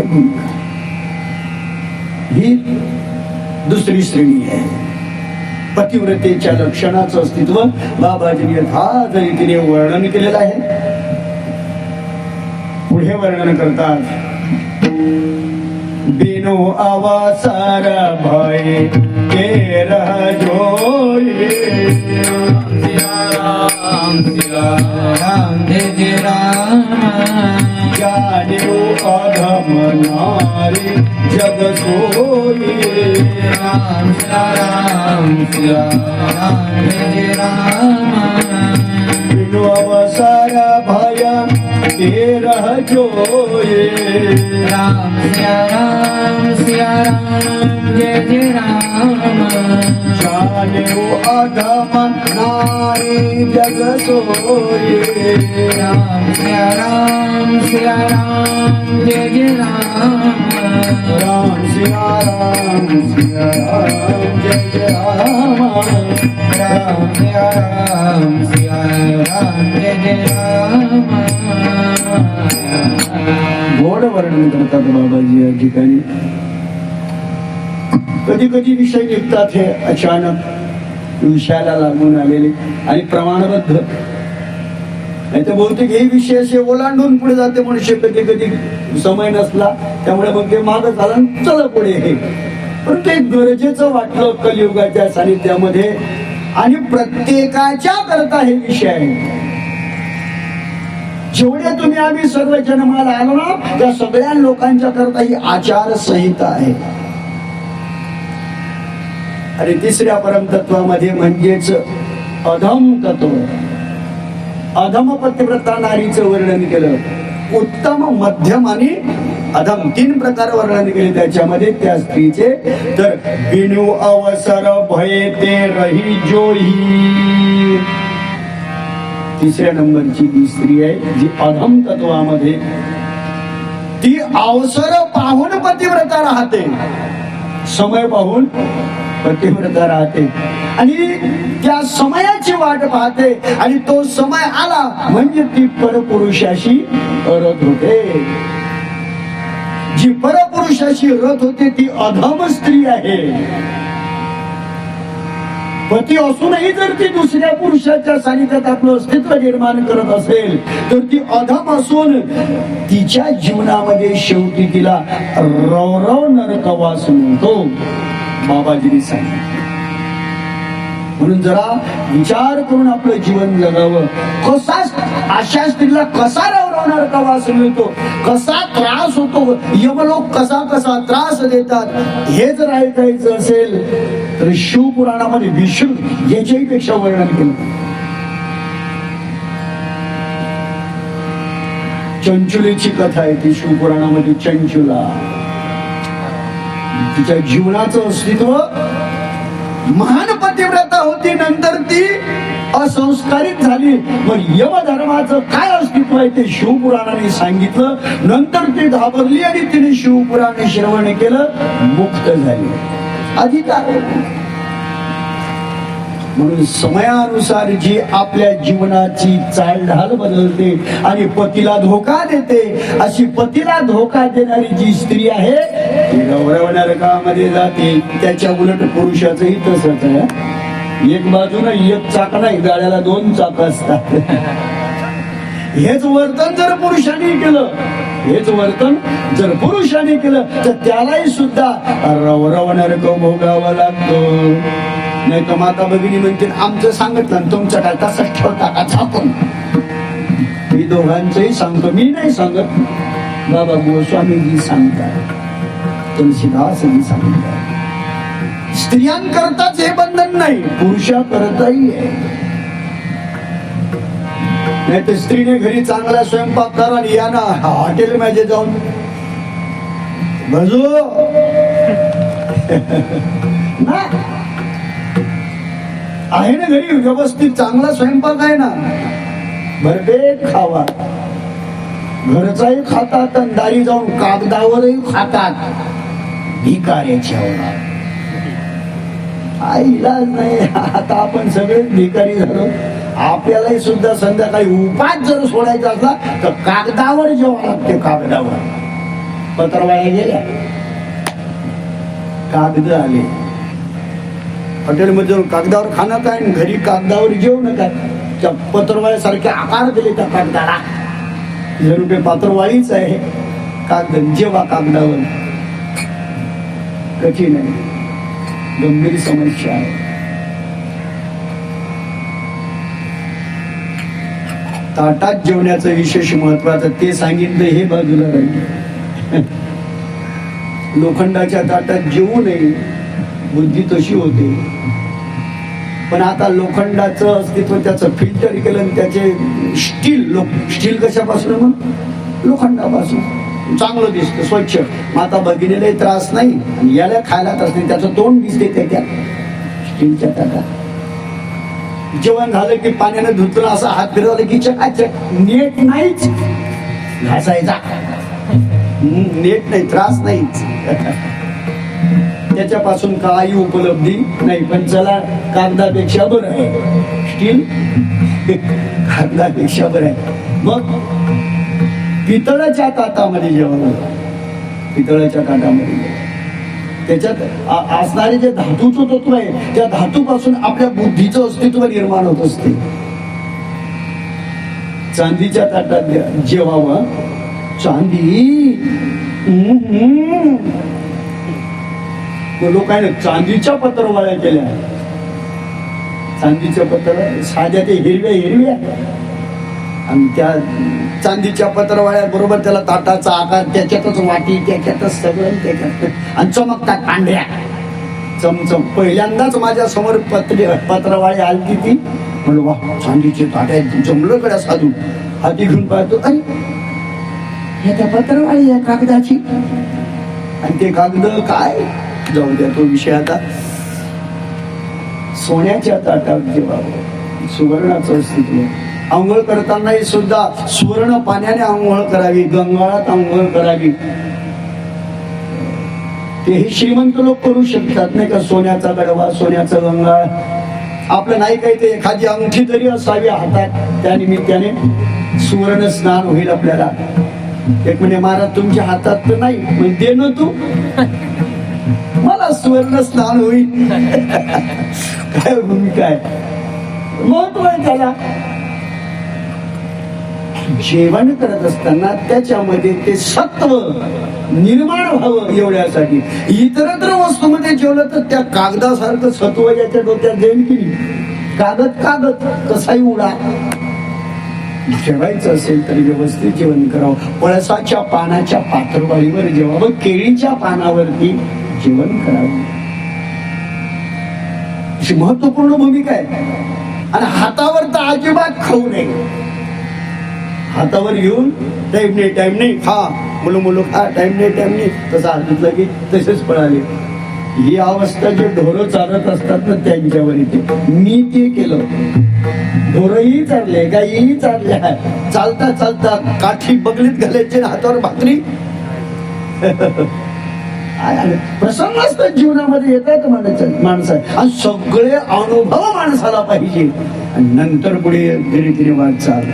भगवंताची कृपा, संत कृपा, गुरु कृपा झाल्यानंतर आता ते जे सांगण्यात येतं कधी कधी ते अनुभवातही येतं. काही काही ठिकाणी असा योग येतो, भगवंताची कृपा झालेले घर जे असतात, लोक जे असतात, ते सुद्धा ताट जेवायला देतात.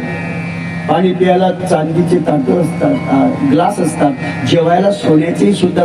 असो 2 वेळ घडलं मला माझ्या जीवनामध्ये, जास्त वेळ नाही, पण 2 ठिकाणी मला अगदी असं भोजन त्या ठिकाणी मिळालं.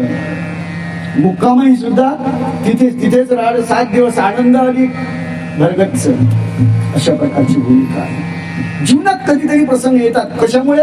संत संगतीमुळे, ईश्वर चिंतनामुळे. आपल्याला कुठे मिळणार ते असे ताटण ग्लास. आणि त्याच्यामध्ये जेवण करणं, भोजन करणं, आणखी बुद्धीला सचेतता प्राप्त होते. म्हणून तर गाईचं दूध प्यावं लागतं, खावं लागतं. चर्चा नाही बरं, गावरान गाईचं महत्व आहे. तिरस्कार म्हणून नाही, निंदा म्हणून नाही त्या गाईची. तोही पोचलोय, तोही जीवच आहे. जीवाबद्दल माझं काही म्हणणं नाही. परंतु शास्त्रोक्त पद्धतीने जे दूध आहे ते दूध या गाईचं दूध आणि आईचं दूध एकच. एवढी ताकद आहे गाईच्या दुधामध्ये. पण गावरान जर्शाने विष आहे. जर्शा गाईचं एका वाक्यात जर्शा गाईचं दूध विष आहे. पुड्यांचे जे दूध आहेत ना विष आहे.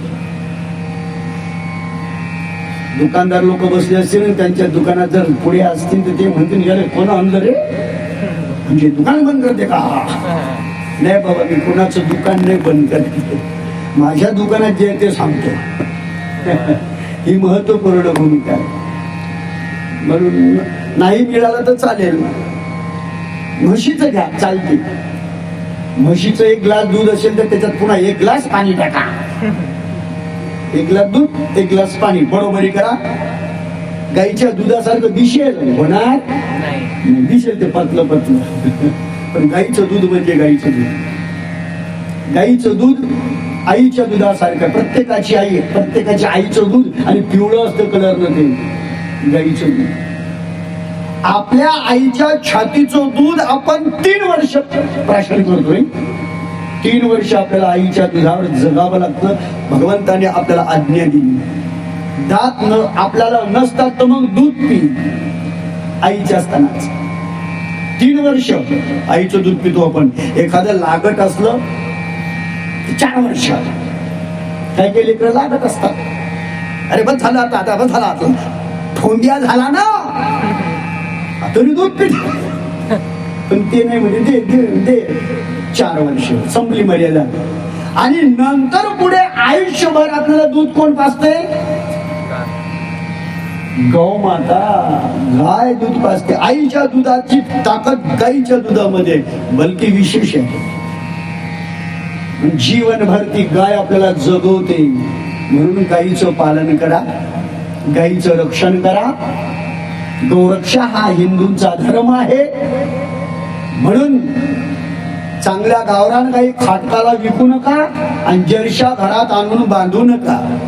अमृत विकू नका आणि विष घेऊ नका. जीवनात आनंद मिळेल. इथे हनुमंतराच्या प्रांगणामध्ये गायी सुद्धा येतात. नाही, गायीच्या चरणाची धुली इथे लागलेली आहे म्हणून हे पवित्र स्थान आहे. हनुमंतरायाचं अस्तित्व आहे आणि समोरच स्मशान आहे. सगळ्या गोष्टी आपल्या जीवनातल्या इथेच आहे, इथेच अनुभवाला येतं.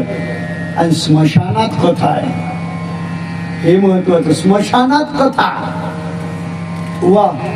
आणि ते माझाच पहिला नंबर लागला स्मशानात कथेला. स्मशानातही नंबर लागेलच, मला प्रश्नच नाही. पण कथेला पहिला नंबर लागला म्हणजे जेही कोणतं स्मशान मला भेटेल ना त्या स्मशानात नक्की माझा आत्मविश्वास आहे की आनंद मिळेल. मिळतोच. स्मशानात जाणं म्हणजे दुःख मानता कामा नये. स्मशानाची कथा स्पेशल आहे. स्पेशल स्मशानाचं अस्तित्व आहे. तुम्हाला सम बनवतं ते स्मशान. सम समशान हिंदीमध्ये समसान आहे. हिंदीमध्ये सम सान असं म्हणतात. आपण म्हणतो स्मशान, हिंदी समसान. समानता ज्या ठिकाणी आहे ते समसान आहे, स्मशान आहे. तिथे समता आहे. अग्नीची समता आहे, व्यक्तीची समता आहे. तो अग्नी जसा दुसऱ्याला जाळतो तसा या देहालाही प्रत्येकाच्या समानतेने तो त्या ठिकाणी जाळतो. फार सुंदर विषय, चिंतनीय विषय. कधीतरी त्याचं चिंतन करू. आला योग. इच्छा तर बरीचशी होती परंतु काही काही गोष्टी वातावरणावर अवलंबून असतात. यावर्षी विशेष मला स्मशानावर बोलायचं होतं 7 दिवस पर्यंत. म्हणजे थोडी वातावरणाची विस्कळता, थोडस असं पतलं पतलं दिसून राहिलं. लोक जास्त कामात गुंतलेलं आहे, आपणही कामातच राहू. त्याला काय इलाज काय असतो? ज्याच्या भाग्यात जेवढं असेल त्याला त्या अनुभूतीला मिळणार. माझ्या भाग्यात तेवढं होतं म्हणून मला तेवढं सांगायला मिळालं. आणि ठरवलेलं तर अजून पठ्याचं झालंच नाही की हे ठरून ते करून गेला, संपला. ठरून विषय नाही. अचानक ओघ आला तर मग तो आनंद असतो. समता ज्या ठिकाणी आहे ते स्मशान. आणि त्या स्मशानामध्ये गेल्यानंतर जो सांब सदाशिव स्मशानाची देवता आहे, तो प्रत्येकाला आपला आविर्भाव देतो आणि प्रत्येकाचं मन शांत करतो. तो भगवान शिव, तोच अवतार मारुती राहायचा आहे. इथे प्रत्यक्षात हनुमंतराय आहे, शिव आहे आणि शिवलिंगाची स्थापना आहे. ओघागाने बाजूने शिवलिंगाची स्थापना आहे. म्हणजे मागच्या वर्षीच ते अगदी अशा प्रकारचं मोठा तयार झाला. आता फक्त मकान तयार व्हायचं राहिलं. तसे ते कॉलम वर काढून ठेवले म्हणा कार्यकर्त्यांनी. ज्या ते वर काढून ठेवले त्या ते वर आणखीन काहीतरी होणार हे निश्चित झालं. आपले मकान होऊन राहिले. मागच्या वर्षी जिथे मुक्काम होता तिथेच याही वर्षी मुक्काम आहे. पण आजूबाजूने सगळं मोकळं होतं. आता आजूबाजूने सगळे मकानच झाले उंच उंच.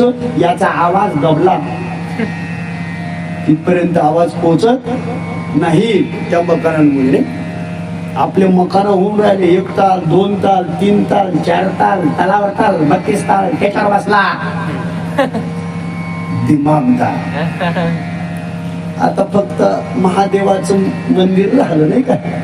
महादेवाचं मंदिर झालं की आपलं गाव सुशोभित झालं समजा. आहेच, पण आणखीन दुग्ध शर्कर आयोग. सांब सदाशिवाचं मंदिर झालं की जर एकदा यालाही टेका लावा लागेल आपल्याला. गावकरी मंडळींना नाही का? जसे टेके लावलो ते मंदिर तयार झाले. तुकोबाऱ्या ज्ञानोबाऱ्या मस्त असे मोकळे हवेत बसवले. काय मंदिराचं प्रांगण आहे, पुढे चालून होईल हळूहळू छोटस. आणि हे तर बाबा उन्हातच आहे. ऊन द्यायला लागते, चटके म्हणजे आपल्या सगळ्यांना लागतं. जो देवाच्या अंगावर छत्र धरतो, भगवान परमात्मा त्याच्या अंगावर छत्र धरतो. म्हणून देवाला छत्र धरण्याचं अस्तित्व निर्माण करा. आपणच करणार आहोत, दुसरं कोण करणार आहे? बाहेरच्याने येऊन केलं तर मग ते श्रेय आपल्याला थोडं मिळणार आहे. ते जो करेल त्याला ते श्रेय मिळेल. बऱ्याचशा काही संकल्पना हळूहळू या मंडळाच्या या ट्रस्टच्या अंतःकरणामध्ये आहे आणि योगायोगाने ते करतील. हे तरुण मंडळी आहे, तुम्ही गावकरी आहात, आनंद निर्माण करा. आम्हाला एक कॉल केलाय की बंदा हजीर, चिंता करण्याची आवश्यकता नाही. भगवंताच्या मनात जेवढं करून घ्यायचं असेल तेवढं तो करून घेणारच. आपल्या इच्छेने नाही होणार. हे तत्व आहे, हा सिद्धांत आहे. चला, स्त्री धर्म शिकवला सीतेला आणि शेवटी असे वस्त्र दान दिले अनुसयेने की ते कधीच मळत नव्हते, कधीच खराब होत नव्हते आणि कधी अशुद्धही सुद्धा होत नव्हते. असे वस्त्र सीतेला दिले. ते सीतेने धारण करावे. अत्रीच्या आश्रमात जाऊन अगदी त्यांच्याकडनं सत्संग केला, त्यांना प्रणाम केला आणि निघाले. नंतर भरद्वाज ऋषीच्या आश्रमामध्ये आले. राम सीता लक्ष्मण अगदी त्यांनी त्यांचाही सत्संग केला, त्यांचे विचार घेतले, त्यांची अनुमती घेतली आणि निघाले. जेवढे संत असतील त्या पर्वतावरती, चित्रकूट पर्वतावरती सगळ्या संतांना भेटी दिल्या. अगस्त्य ऋषीच्याकडे गेले, वाल्मिकी ऋषीच्याकडे गेले. सगळ्या ऋषी मुनींच्या सानिध्यात त्यांचे दर्शन घेऊन सत्संग निर्माण केला आणि शेवटी भगवंतांनी विचारलं अगस्त्य मुनीला, हे गुरुदेव, मला राहण्यासाठी ठिकाण योग्य कोणतं? तिथे वाल्मिकी होतेच. ते म्हणतात, राम, तुला राहण्याकरता ठिकाण? राम, तुम्ही नाही असं ठिकाणच नाही. कणकणमे भगवान, कणामध्ये तुम्ही आहात, पण तुम्हाला राहण्याच्या ठिकाणाची काय आवश्यकता आहे? सर्वच ठिकाणी आपण व्याप्त आहात, सगळ्यांच्या हृदयामध्ये आपण आहात. तैसा हृदयामध्ये विरामू असता सर्व सुखाचा रामू, की भ्रांतासे कामू विषयावरी. पण तरी सुद्धा तुम्ही आम्हाला विचारलं तर तुमच्यासाठी राहण्याचं ठिकाण म्हणजे पंचवटी, नाशिक. तुम्ही पंचवटीला राहू शकता.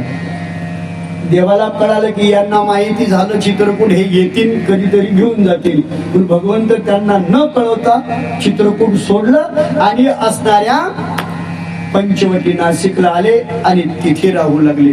स्वतःच्या हाताने राम लक्ष्मणाने पर्णकुटी तयारी केली आणि त्या ठिकाणी देव वास्तव्याला आले.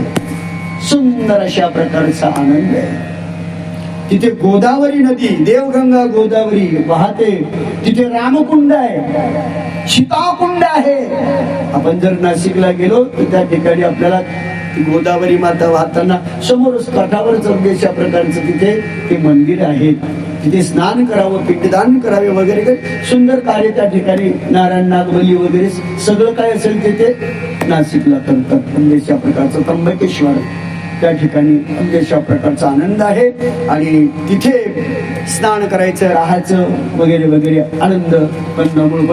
पूर्वी ते जंगलच होतं, पहाडीच होती रामकालामध्ये.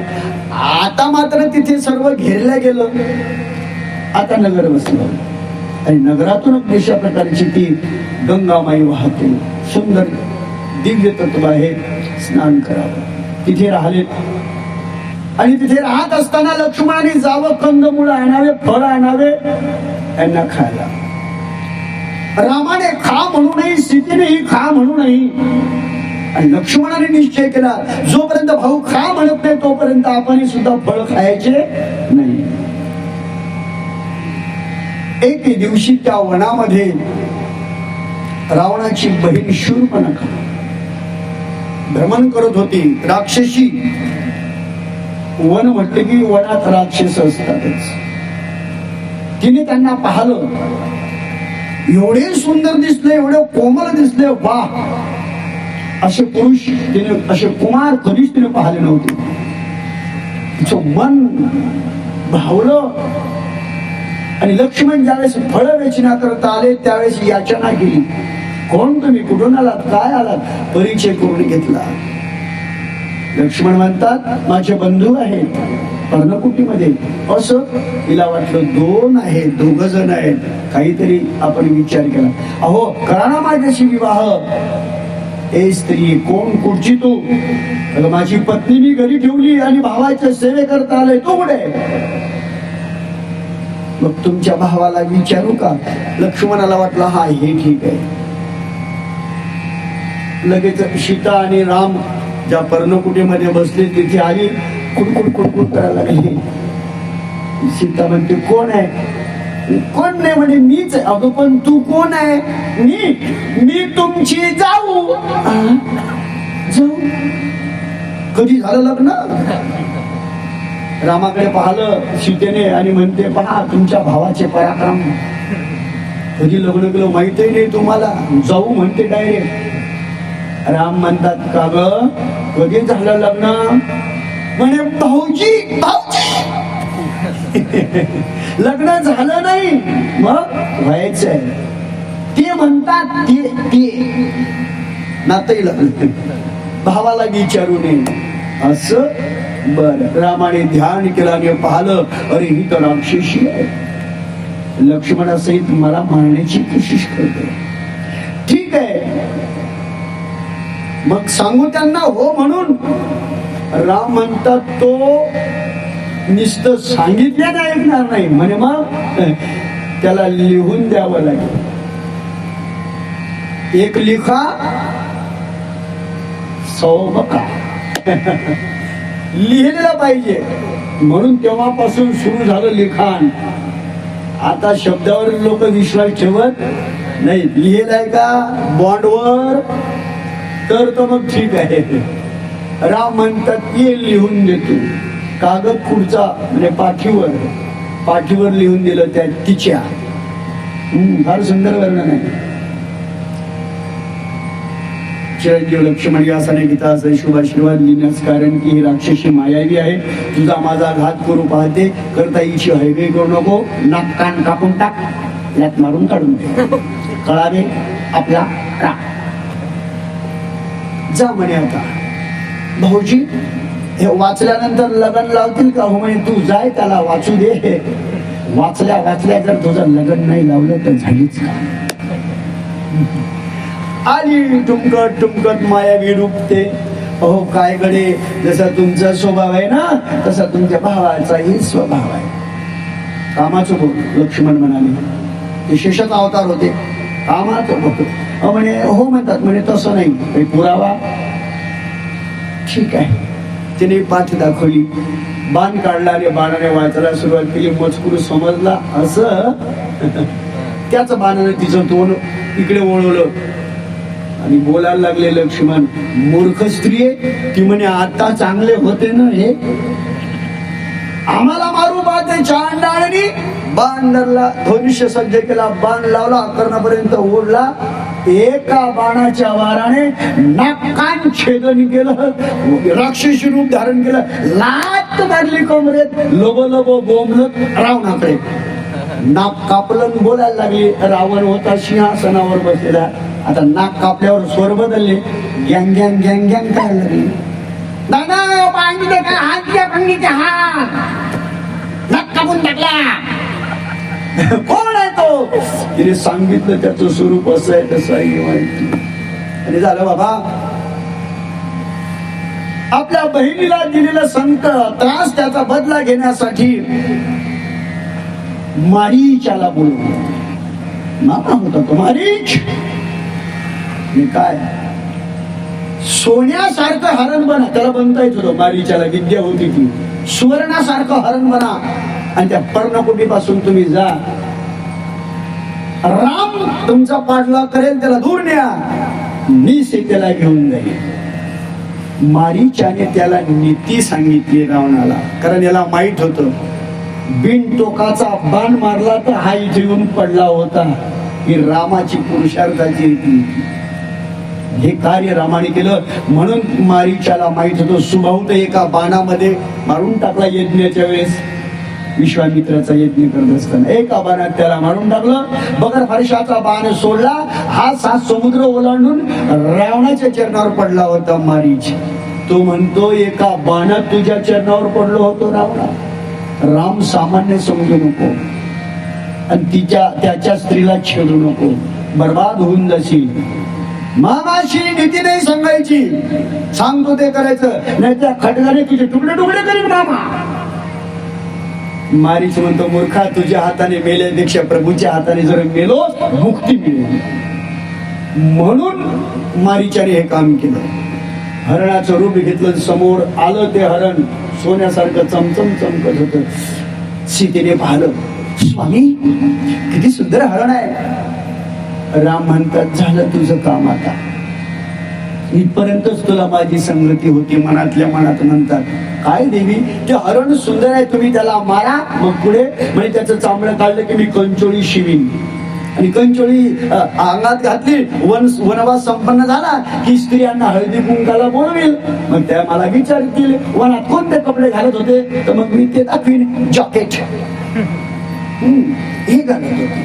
असं राम म्हणतात परब्रह्म तुझ्या सानिध्यात असताना तुझे हे विचार निर्माण झाले. तेरा तू देख. भगवंत लीला करतात. हरणाचा पाठलाग करतात. ते गुप्त झालं, दूर दिसायला लागलं. प्रभू तिथपर्यंत पोहोचले. खूप दूर गेलं. शेवटचा निर्याणाचा बाण मारला. मायावी आवाज काढला, लक्ष्मणा धाव, लक्ष्मणा धाव. सीतेच्या कानावर शब्द पडले आणि लक्ष्मणाच्या कानावरही शब्द पडले. सीता देवी म्हणते लक्ष्मणा तुम्हाला काही ऐकायला आलं? म्हणे हा. काय? लक्ष्मणा धाव. मग जाणार, तुमचे भाऊ संकटात आहेत म्हणून तुम्हाला आवाज दिला. लक्ष्मणाने सांगितलं माते पहिली गोष्ट माझ्या भावावर संकट येणार नाही आणि आलं तर एका बाणामध्ये ते निरसन होईल. तुम्ही चिंता करू नका. पण राहुल्या गेलं नाही. शास्त्र सांगते स्त्रियाच्या बुद्धीचा परिणाम स्त्रियश्चरित्रं पुरुषस्य भाग्यः देवो न जानाति कुतो मनुष्यः. स्त्रियांचं चरित्र आणि माणसाचं भाग्य देवादिकाला समजलं नाही ते तुम्हाला काय समजणार आहे. असा बाण मारला, धातूचा नाही बरं, बोलण्याचा. बोलण्याचा बाण धातूच्या बाणापेक्षा खतरनाक आहे. शस्त्राचा घाव बुजून जाईल पण बोलण्याचा घाव बुजणार नाही. असा बाण मारला लक्ष्मणाला. लक्ष्मणा, तुला काय वाटतं रामाने मरावं आणि मी सीतेला वरावं? धक्का बसला नाही. असं माझं मनोगत नाही.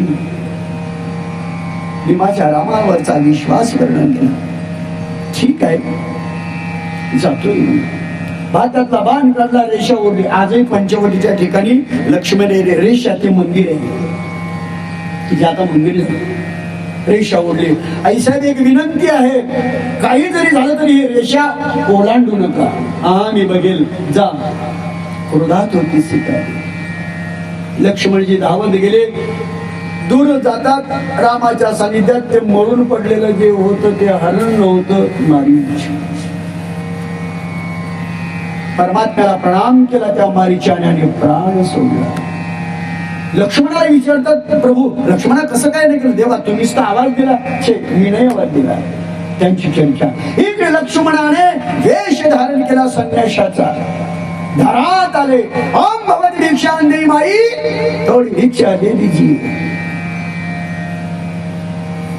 प्रापंचिक जीवाचा नियम आहे, आलिया अतिथा आदरिया होणी धर्म पूर्णता. जे आपल्या घरात असेल ते द्यावं. म्हणून काही फळं होते, काही कंदमूळ होते, ते घेतले आणि दान देण्याकरता. रेषा होतीच. लक्ष्मणाची आठवण झाली. सीतेने सांगितलं, महाराज घ्या, पण अलीकडे या, मी पलीकडे येऊ शकत नाही. ठीक आहे.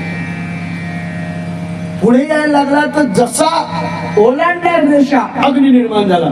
हो, कुछ तो भी है माई, हम बंधन में की दीक्षा नहीं ले सकते. ठीक आहे महाराज, विनमुख जाऊ नका. म्हणून सीतेने एक पाय रेषेच्या बाहेर टाकला. रेषा काय होती? लक्ष्मण रेषा. हो हो, लक्ष्मण रेषाच होती, पण नक्की काय? मर्यादा. ही मर्यादा. सीतेने तिथे मर्यादेचं उल्लंघन केलं, रेषेचं उल्लंघन केलं. परिणाम रावण घेऊन गेला. की कथा हे सांगते, स्त्रियांनी आपल्या मर्यादेचं उल्लंघन करता कामा नाही. आपल्या मर्यादेने राहावं. जी स्त्री मर्यादेने राहते तिच्या जीवनात आनंद प्राप्त होतो. एवढीच मर्यादा नाही, बऱ्याचशा मर्यादा आहेत आपल्या असणाऱ्या या संसारामध्ये. प्रत्येकाने आपापल्या मर्यादेचं पालन करावं. जीवनात आनंद आहे सर. सीतेने मर्यादेचं उल्लंघन केलं. हा काय फळ घेण्यासाठी आला का? उचललं सीतेला, खांद्यावर घेतलं, ओरडू लागली सीता. पण कोण जवळ होतं त्यावेळेस? कोणीच नाही. रथामध्ये टाकलं, आकाश मार्गाने घेऊन चल. राम लक्ष्मण तिकडे वेगाने आले. पाहतात तर सीता नाही. फळ अस्तव्यस्त पडलेले. आणखीन बरोबरीचा दुसरे पावलंही दिसले. राम म्हणतात काहीतरी वेगळं घडलं. आवाज दिला 2-3 वेळ, परंतु सीतेचा प्रत्युत्तर आवाज आला नाही. इकडे पहा, तिकडे पहा. आता रामाला काळजी, लक्ष्मणालाही काळजी. रडू लागले. हाय सीते, हाय सीते, हाय सीते म्हणून झाड झुडप कवटाळत होते. अनेक अशा प्रकारचे शोध घेण्याकरता निघाले होते. परिणाम महत्वपूर्ण आहे. भगवान परमात्मा आपले यथार्थ कार्य करतायत.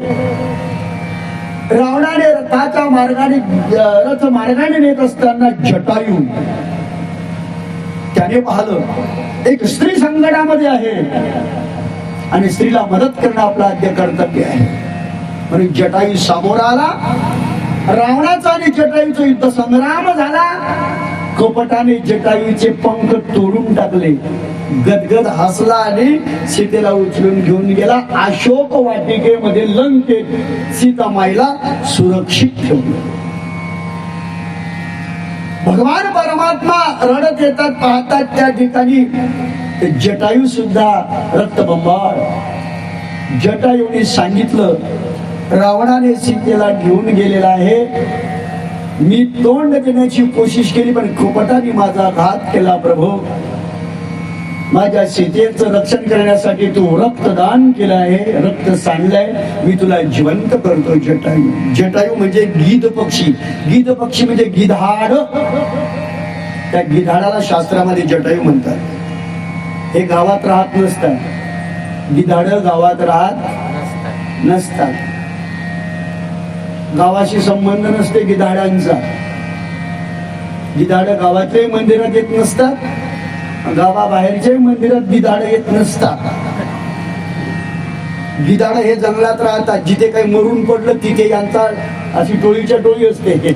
गिधाडांची टोळीच्या टोळी. कथेत नसते ती टोळी. गिधाडांची टोळी कथेत नसते, कीर्तनात नसते, चौकात असते. गिधाडांची टोळी. मी गिधाडाबद्दल बोलतो बरं. गिधाडाबद्दल. गिधाड कधीच कथेत येत नाही. गिधाड कधीच कीर्तनात येत नाही. गिधाडांचं अस्तित्व गंभीर समस्या. आणि जे कथेत येत असतात ना, ते प्रभूला मदत करणारे असतात, संताला मदत करणारे असतात, ग्रंथाला मदत करणारे असतात. ते सात्विक वृत्ती त्यांची बनत असते आणि देव कार्यासाठी ते आपलं सहभाग देत असतात. भगवंत त्यांचं कल्याण करत असतो. जे बापाला मिळत नाही ते जटायूला मिळालं, जे बापाला मिळालं नाही ते जटायूला मिळालं. पण देव कार्य केलं म्हणून. अरे दशरथाला रामाची मांडी मिळाली नाही. दशरथाला सख्या बापाला मांडी मिळाली नाही मुलाची. पण जटायूने मात्र रामाच्या मांडीचा स्वीकार केला. क्या बात कही त्यांनी संतोने. भगवान म्हणतात मी तुम्हाला जिवंत करतोय. त्यांनी सांगितलं असं मरण पुन्हा येणार नाही. राम डोळ्यासमोर आणि प्राण त्यागणं असं मरण पुन्हा येणार नाही. म्हणून इथेच संपणं योग्य. जटायूच्या कडनं तो विषय नमूद केला आणि भगवान परमात्मा पुढे पुन्हा वृद्धिंगत करतात. आपली शोधण्याची रीती सुरू ठेवतात. आणखी पुढचे विषय महत्वपूर्ण आहे. आपला वेळ संपूर्ण गेला. इथे आपल्याला थांबायचं आहे. भगवंत पुढे वाटचाल करत असताना भक्तराज शबरी मातेचं संवादाचं अस्तित्व निर्माण होईल.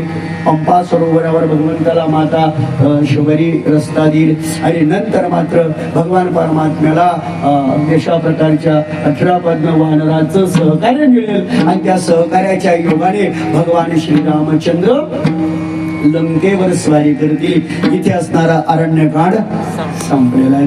दुपारच्या सानिध्यामध्ये आपल्याला सुंदरकांडाचं अस्तित्व आणि योगायोग आहे. सुंदरकांड आज हरिपाठ झाल्यानंतर सुंदरकांड आहे म्हणतात, पण मी ऐकलं सुंदराकांड.